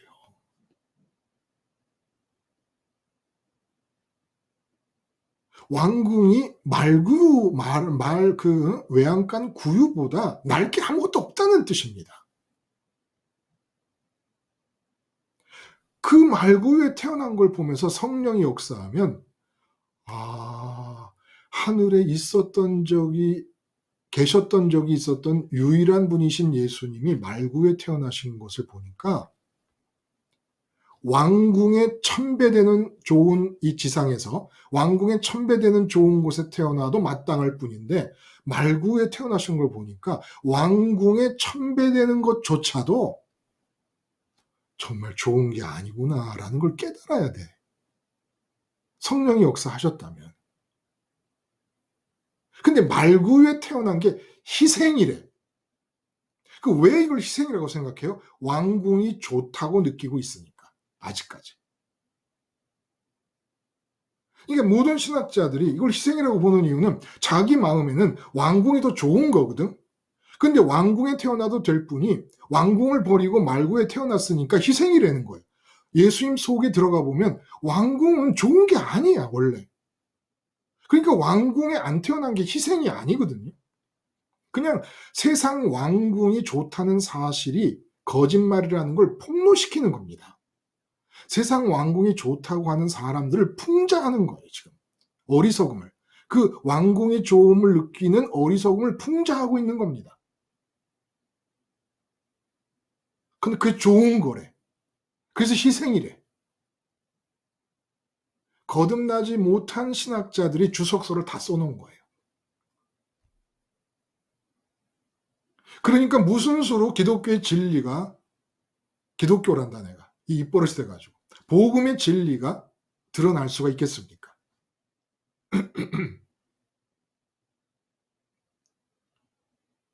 지금도 우리는 왕궁이 좋아 보여요. 재벌들 집들이 막 드라마에서 나올 때 보면 와, 드라마로 봐도 기가 팍 죽어버려요. 당연해요. 왜냐면 우리의 죄의 체질이라는 게 이 사탄의 독이 퍼져 있는 상태니까. 밑에 깔려 있으니까. 그러면 그런 상태를 그대로 놔두면 안 된다는 거예요. 그게 왜 좋게 보입니까? 어느덧 예수님 십자가를 바라봄을 잊어버렸으니까. 그래서 하늘에 계셨던 적이 있었던 유일한 사람이신 예수님이 이 땅에 내려온 것은, 그것도 말구에 오시고 머리 둘 것 없이 사시다가 버림당하시고 십자가에 죽으신 것은 하늘에 계셨던 분으로서 하늘의 좋음과 하나님의, 하늘을 좋음의 곳으로 만드시는 하나님의 빛, 아버지의 좋음을 알고 있는 분으로서 나는 하늘에서부터 온 자다. 그래서 하늘에서 좋음을 느낀 나는 이 세상을 이렇게 산다.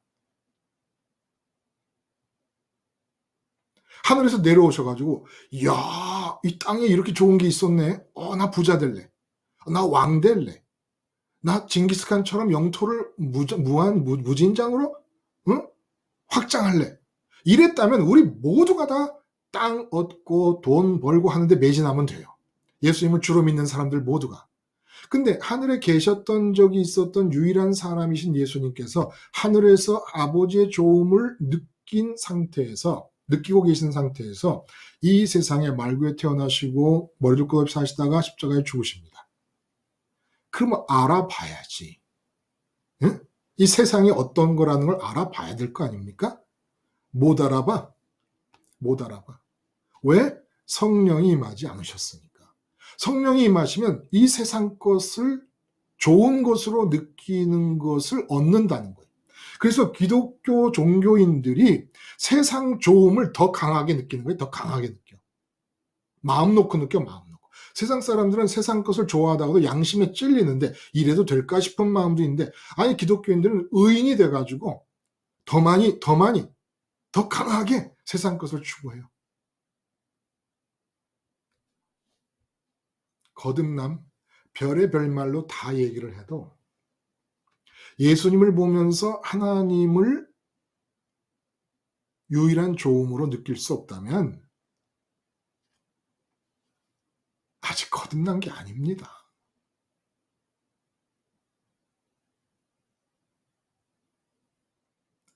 그래서 그 불뱀의 사건은 참 의미하는 바가 큰 거예요. 불뱀의 사건이 의미하는 바가 선민을 광야로 끌어냈어요. 말씀드린 대로 광야는 사람들이 좋아할 만한 게 아무것도 없어요. 이 세상에 속한 사람들이 좋아할 만한 게 아무것도 없어. 근데 지금 선민들은 하나님께 속한 사람으로서 출애굽을 해서 광야에 왔어요. 그럼 광야에 하나님이 계시잖아. 세상 사람들이 좋아하는 건 아무것도 없고 하나님만 계시잖아. 그리고 음식이 열악해요. 일부러. 음식도 좋은 곳에, 세상에 좋은 곳에 속하니까 그걸 일부러 제거하신 거예요. 그러나 죽이지 않으실 정도로 살아있기에 부족함이 없을 정도로 먹이십니다. 근데 불평이 많아요. 왜냐하면 애굽에서 노예로 살 때 먹던 것만도 못하거든. 그러면 이제 이렇게 하나님이 하시는 이유는 음식 좋아하는 마음도 끊으라는 것이구나. 이 세상 것에 대해 좋음을 느끼는 마음이 죽어야 되는 거구나. 그래도 이 세상에 이렇게 구름기둥과 불기둥으로 만나를 통하여 하나님 살아계심을 계속 알려주시니까 하나님 좋아하라는 것이구나 라고 생각하면 좋은데, 하나님이 있다면 이 세상 상황이 바뀌어야지. 세상 상황이 안 바뀌는데 하나님이 있기는 뭐가 있어. 이렇게 나와버린 겁니다. 우리도 여러분 조심해야 돼요. 내가 세상에 마음을 붙이고 있어서 세상 것을 바라고 있잖아요. 그러면 몸이 건강하지 않다든지 돈이 안 벌린다든지 자식이 문제라든지 부부관계가 자꾸 짜증나는 일만 생긴다든지 하다 보면은 하나님 이거 먹고 귀찮아 죽겠다 이렇게 돼버려요. 왜? 마음이 여전히 세상 것을 씨로 삼아서 태어난 인격이기 때문에 세상 것에서 좋다고 느끼는 게 마음대로 안 이루어지고 얻어지지 않고 이루어지지 않으면 하나님이고 뭐고 아무것도 없다 이렇게 돼버립니다. 돌에 맞아 죽어도 불평이 없을 정도로 하나님께 올인되어야 돼. 이게 거듭남인데, 거듭난 사람의 모습인데, 여전히 예수님 하나님 이름 불러도 세상께 좋고 있으면은 세상이 잘 안 되면 안 풀리고 막히고 그러면 당장에 하나님이 있기는 뭐가 있어. 짜증나. 응? 그러니까 태목사 설교가 졸리는 거예요. 조금이라도 하늘을 향해서 방향이 맞으면 괜찮아요, 듣기가. 근데 방향이 안 맞아갖고 이 땅으로 향하고 있으면 이 마음의 주입구, 마음을 채우기 위해서 빨아들이는 주입구가 땅을 향해 있으면 태목사 설교처럼 무슨 말을 하는지 알아들을 수 없는 설교가 없는 거죠. 이게 졸리지요, 졸려. 오직 했으면 잠 안 올 때마다 듣는다고 그러잖아요. 그분도 참 유머가 많아요, 그렇죠? 그 저한테 대고 하실 말씀입니까? 근데 그 유머스럽게 목사님 설교는 제가 잠이 안 올 때마다 들으면 아주 백발백중입니다. 마음의 주입구가 하늘에 계신 하나님을 향하지 않으면 그 왜 주입구가 하늘을 안 향합니까? 왜? 십자가를 잊어버렸기 때문에. 십자가를 잊어버리는 순간 마음의 주입구는 자동적으로 돌아갑니다. 김수님이 중요한 얘기 하신 거죠. 십자가를 의식함이 지속되어야만 거듭남의 인격이 지속되는 거예요. 왜? 거듭남이라는 것은 관계이기 때문에. 관계가 인격을 이루게 돼요. 인격은 나 혼자 독립된 게 아니라 나 말고 다른 존재로 내 마음을 채워야 된다는 관계를 전제하고 있는 게 인격입니다. 인격의 속성은 뭐냐? 관계다. 누구와의 관계냐? 내 마음을 채울 수 있을 거라 믿어지는 대상과의 관계다. 돈도 관계예요. 상대자예요. 상대자. 나 자신은 아니니까. 건강도 마찬가지고. 내 마음 그 자체는 아니니까. 뭐든지. 인격은 뭐다? 관계다. 근데 그 관계를 하는 주체의 핵심이 마음에서 출발한다. 마음은 채워질 거라 믿어지는 대상의 이름을 붙잡음으로써 그 이름이 가리키는 실제를 향하여 나아가는데 이 이름과 마음의 만남이 인격의 수정체가 형성되는 것이다.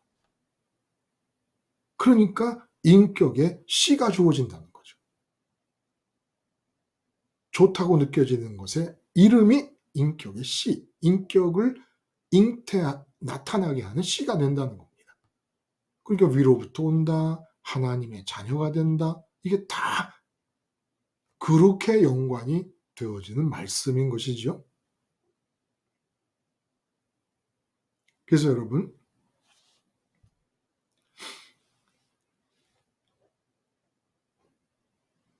이 세상에서 하나님이 주신 것 중에 내가 가져도 될 유일한 것은 십자가 예수님밖에 없습니다.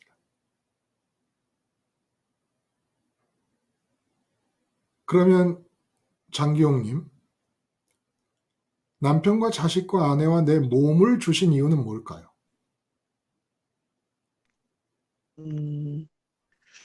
그들을 통해서 어? 예수님을 십자가가 되기 위해서요.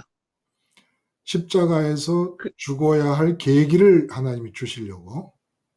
네네. 그러면 왜 내가 자식 때문에 십자가에 죽어야 될 계기가 마련됩니까?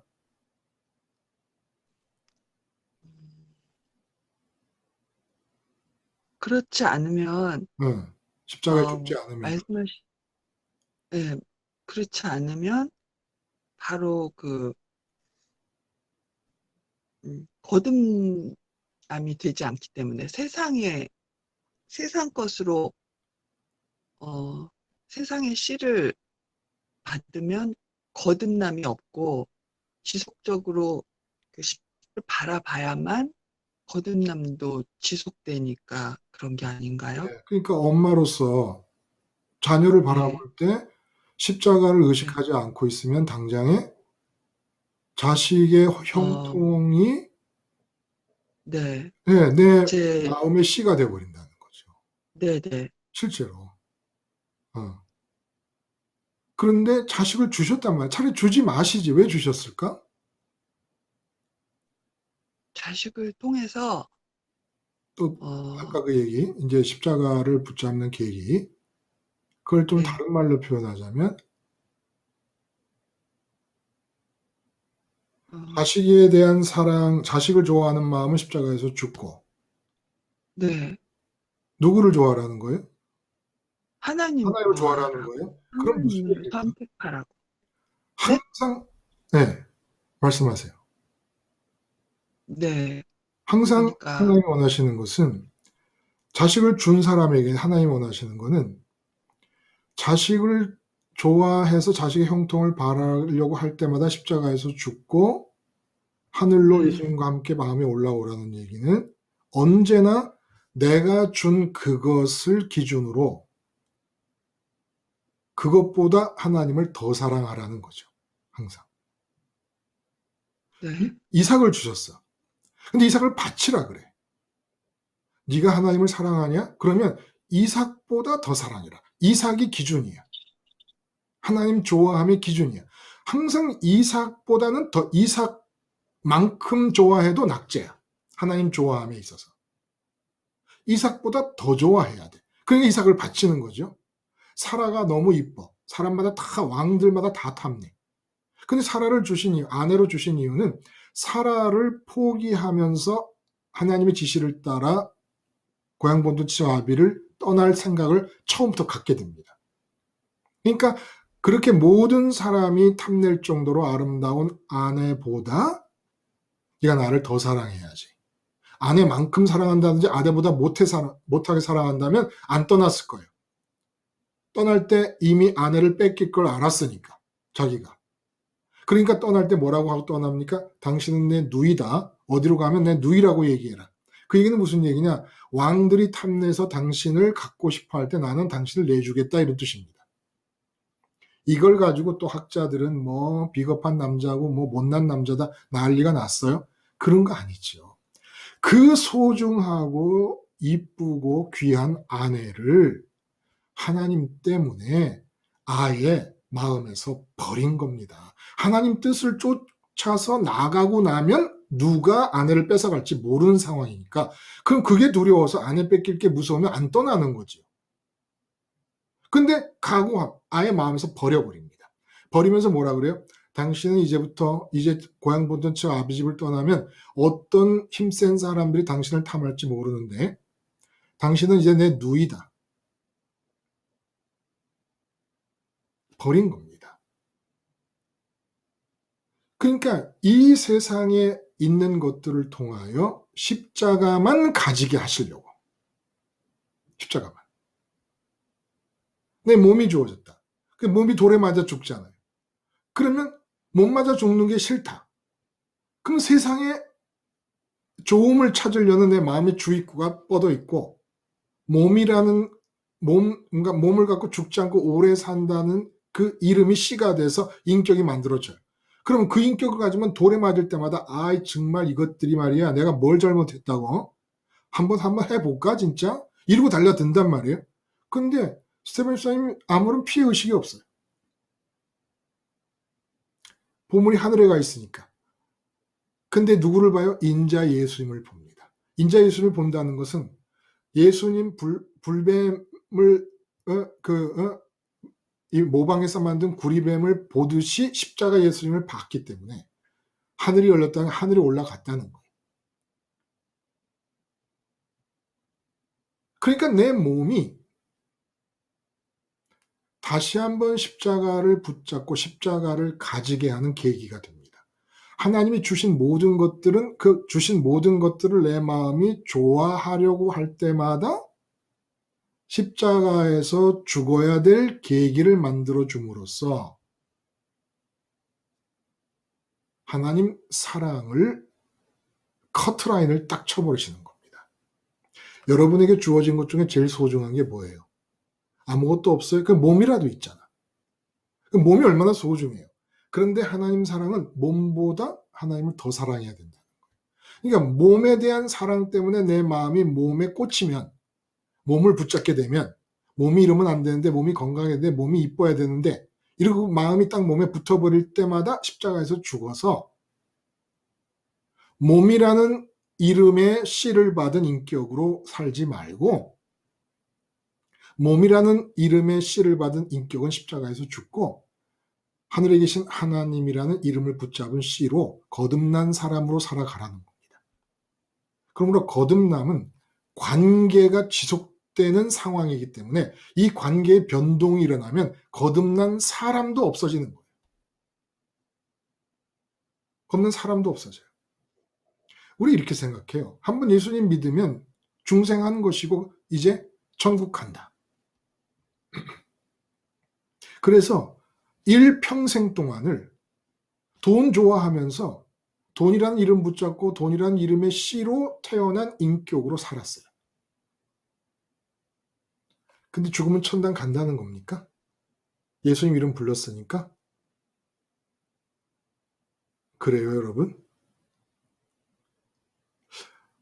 우리가 어떻게 그동안 이렇게 몰지각한 말을 하면서 살았을까요?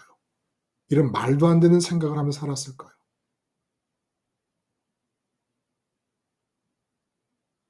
참 무서운 얘기죠. 응? 그래서 이 신앙의 선배들, 신앙의 이 교사들, 목사님들, 참 이거 정말 책임이 커요. 책임이 커요. 그냥 일평생 세상의 시를 받고 태어난 인격으로 삽니다. 그리고도 거듭났다고도 하고, 영생을 얻었다고도 하고, 구원을 받았다고도 하고, 그 여전히 인격은 세상의 시예요. 야, 이렇게 그러면서도 우리가 믿는다고 하며 살았었어요. 그렇죠?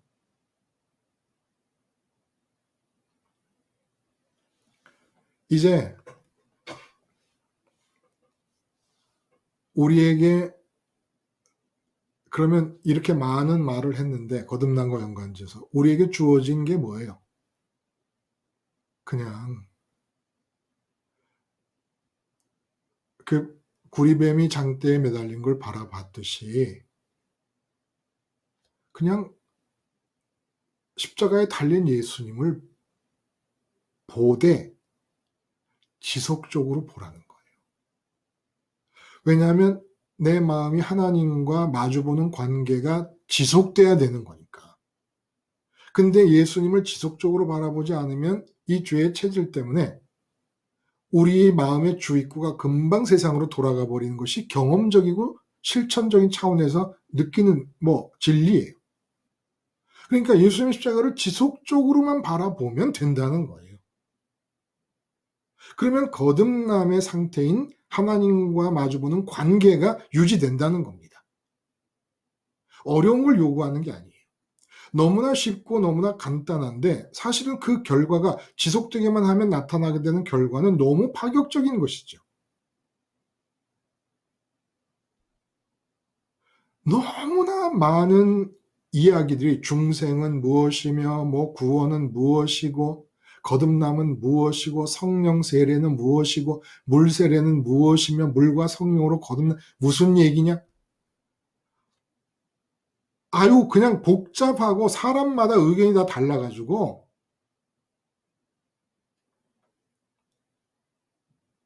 근데 물 세례 물과 성령으로 할 때 그 물이 뭡니까 여러분 다 아시죠 이제는? 물은 빠져 죽는 거예요. 요한의 물 세례를 언제나 기억하시면 돼요. 그래서 제일 중요한 거는 이 물부터 시작하는 겁니다. 물이 뭐예요? 아까 장기용님하고 대화를 했던 것처럼 내가 지금 자식을 바라보고 있으면서 자식의 형통을 내 마음의 씨로 받아들이려고 하고 있구나. 그럼 씨로 받아들이면 당장의 생각과 감정과 의지가 자식 문제가 이렇게 되면 안 되고 저렇게 되면 안 되고 이런데 하고 생각이 돌아갈 거예요. 돈을 받아들이면 당장의 돈 문제에 대해서 근심 걱정하고 염려하고 당장에 나타납니다. 당장에. 그러니까 거듭남이라는 것이 인격이기 때문에 인격의 대상이 바뀔 때마다 그 인격은 다시 그래서 사도 바울이 뭐라 그래요? 날마다 죽는다. 그럼 날마다 죽는다는 건 뭡니까? 날마다 산다. 다른 말로 하면 날마다 출생한다. 날마다 태어난다는 거예요. 날마다 태어난다. 근데 거듭남 해놓고 나는 거듭났어 하고 그냥 무슨 물건을 사서 내게 된 것처럼 플라스틱으로 물건을 바가지 형태로 만들어 놓으면 죽을 때까지 바가지 형태를 유지하는 것처럼 그렇게 생각을 해버려요. 실제가 안 그렇잖아요. 이론이 어떻든지 간에 실제가 안 그렇잖아.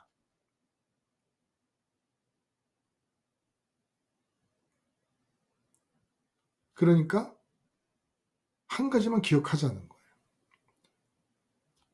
구리뱀을 바라보듯이 십자가 예수님을 바라보자. 단 지속적으로 바라보자. 이렇게 얘기하는데 제가 어떤 문제를 느끼냐 하면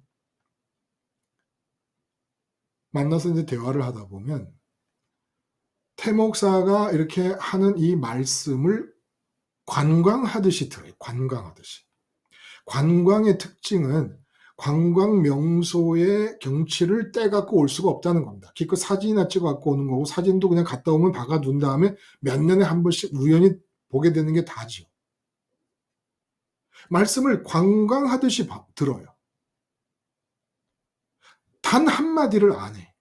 어떤 단 한마디를 안 하냐. 실제 삶에서 돈 문제라든지 자식을 본다든지 남편을 보고 아내를 보고 회사에 나가고 직장에 나갔을 때 내가 십자가에서 죽었습니다라는 이 실제 한마디를 안 해. 삶에서 안 해. 그리고 제가 이렇게 혼자 떠들고 있으면 다 맞다 그러고 긍정하고 공감하면서 좋은 경치 보면 와 경치가 멋지네라고 하는 것처럼 관광하고 끝나요. 말씀드렸듯이 관광의 특징은 관광 명소의 경치를 가지고 갈 수 없다는 겁니다. 보고 끝나야지. 근데 그 한마디를 안 해. 내가 십자가에서 주님과 함께 죽은 자다. 의식으로 십자가를 보기를 안 해. 그리고 십자가를 보면서 내가 이 세상에서 지금 또 주입구가 세상으로 틀어져 있는 나, 세상의 씨를 받아서 인격으로 태어나고 있는 이 나는 죽어야 된다라는 이 한마디를 안 해. 안 해요. 적용을 안 해. 적용을. 에이, 뭐, 여기 이렇게 와서 듣거나 무슨 방송을 듣는 사람들이 그런 사람이 어디 있겠냐고. 아니요. 안 합니다. 심지어는 저와 취지를 같이 해서 십자가 생활화를 설교하는 목사님도 자기 생활에 대해서 안 해. 내가 십자가에서 예수님과 함께 죽었습니다를 안 해요. 안 해. 참 기가 막힌 거예요. 어? 아니, 이렇게 듣고 왜 안 해? 생활 속에서. 끊임없이 내 마음은 변동이 일어나는데 세상 것을 주입하려고 하는 그 체질로 돌아가려고 하는 강한 복원력을 갖고 있는데 아니 어떻게 십자가를 의식하고 내가 죽었다라는 얘기를 한마디도 안 하고 그냥 이 시간과 이 방송을 들으며 관광만 하고 끝나. 참 그런 사람이 있다는 것이 참 놀라워요. 놀라워요. 여러분 중에는 그런 분이 안 계시기를 바라요. 네? 다 십자가 복음 방송 보고 깜짝 놀라. 와, 예수님의 생애가 세상의 것이 좋지 않다는 것을 풍자하는 것이고 폭로하는 것이래.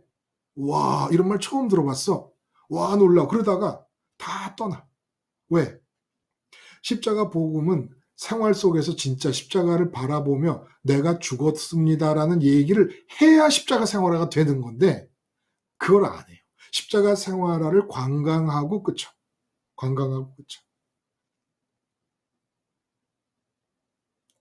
아니면 여전히 세상 것이 좋아서 그것에 대해 죽었다는 말을 하기가 민망하고 싫어서 안 해.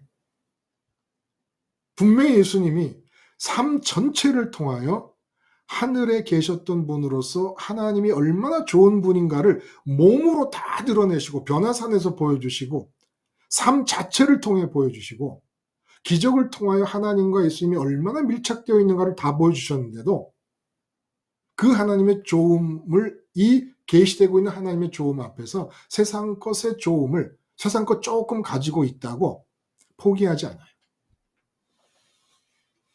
아, 무서워요. 그런 일은 왜 그렇게 안 하는 일이 일어나게 되는 것인지 하나님의 성령이 그런 분들에게 강하게 임하실 수 있게 되기를 진짜 바랍니다. 야, 줄 거놓고 남한과 이북을 갈라놓은 것 같은 그런 분들이 있어요. 그 예수님 십자가를 바라보면서 아, 주님 내가 죽었습니다라는 그 한마디 인정하는 것이 남한에서 북한 넘어가는 것 같아. 그게 왜 그렇게 힘들지요? 그리고 자꾸 까먹어. 십자가를 상황이 좀 까먹었다 그래도 무슨 문제가 생기고 내 마음을 관찰하는 그런 와중에 십자가를 기억 안 하고 이렇게 죽는 것이 일어나야 될 텐데 이건 무슨 남한에서 북한 넘어가는 것 같아 진짜. 그 십자가 바라보면 생활 속에서 주님 나는 죽었어요. 지금 이 문제에 대해 사장님한테 야단 맞으면서 난 사장님한테 죽었어요. 실제로 돈 문제가 벌어지고 건강 문제가 발생한 중에 그 속에서 나는 십자가에서 죽었어요. 이 한마디 하라는데 이게 무슨 남한에서 북한 넘어가는 것처럼 여기는 거예요. 그리고 이 한마디 한 번 하고 나면 그 다음에 길이 열리고 그래서 계속 그것만 하면 된다는 거예요. 그것만 하면. 그런 거듭남이 유지가 되고 하나님 나라가 임하고 하나님만이 보물이 돼서 뜻이 임하고 피해 의식 없이 시험에 들지 않고 그리고 내 손과 발은 오로지 아버지의 장갑이 돼서 악을 행하지 않으면서 살아간다는 거예요. 근데 이제 안 하면 안 하시는 분 없기를 바라요. 예? 진심으로. 이 안타까워서 드리는 말씀입니다. 근데 꽉 막혀 있는 분들이 있더라고요.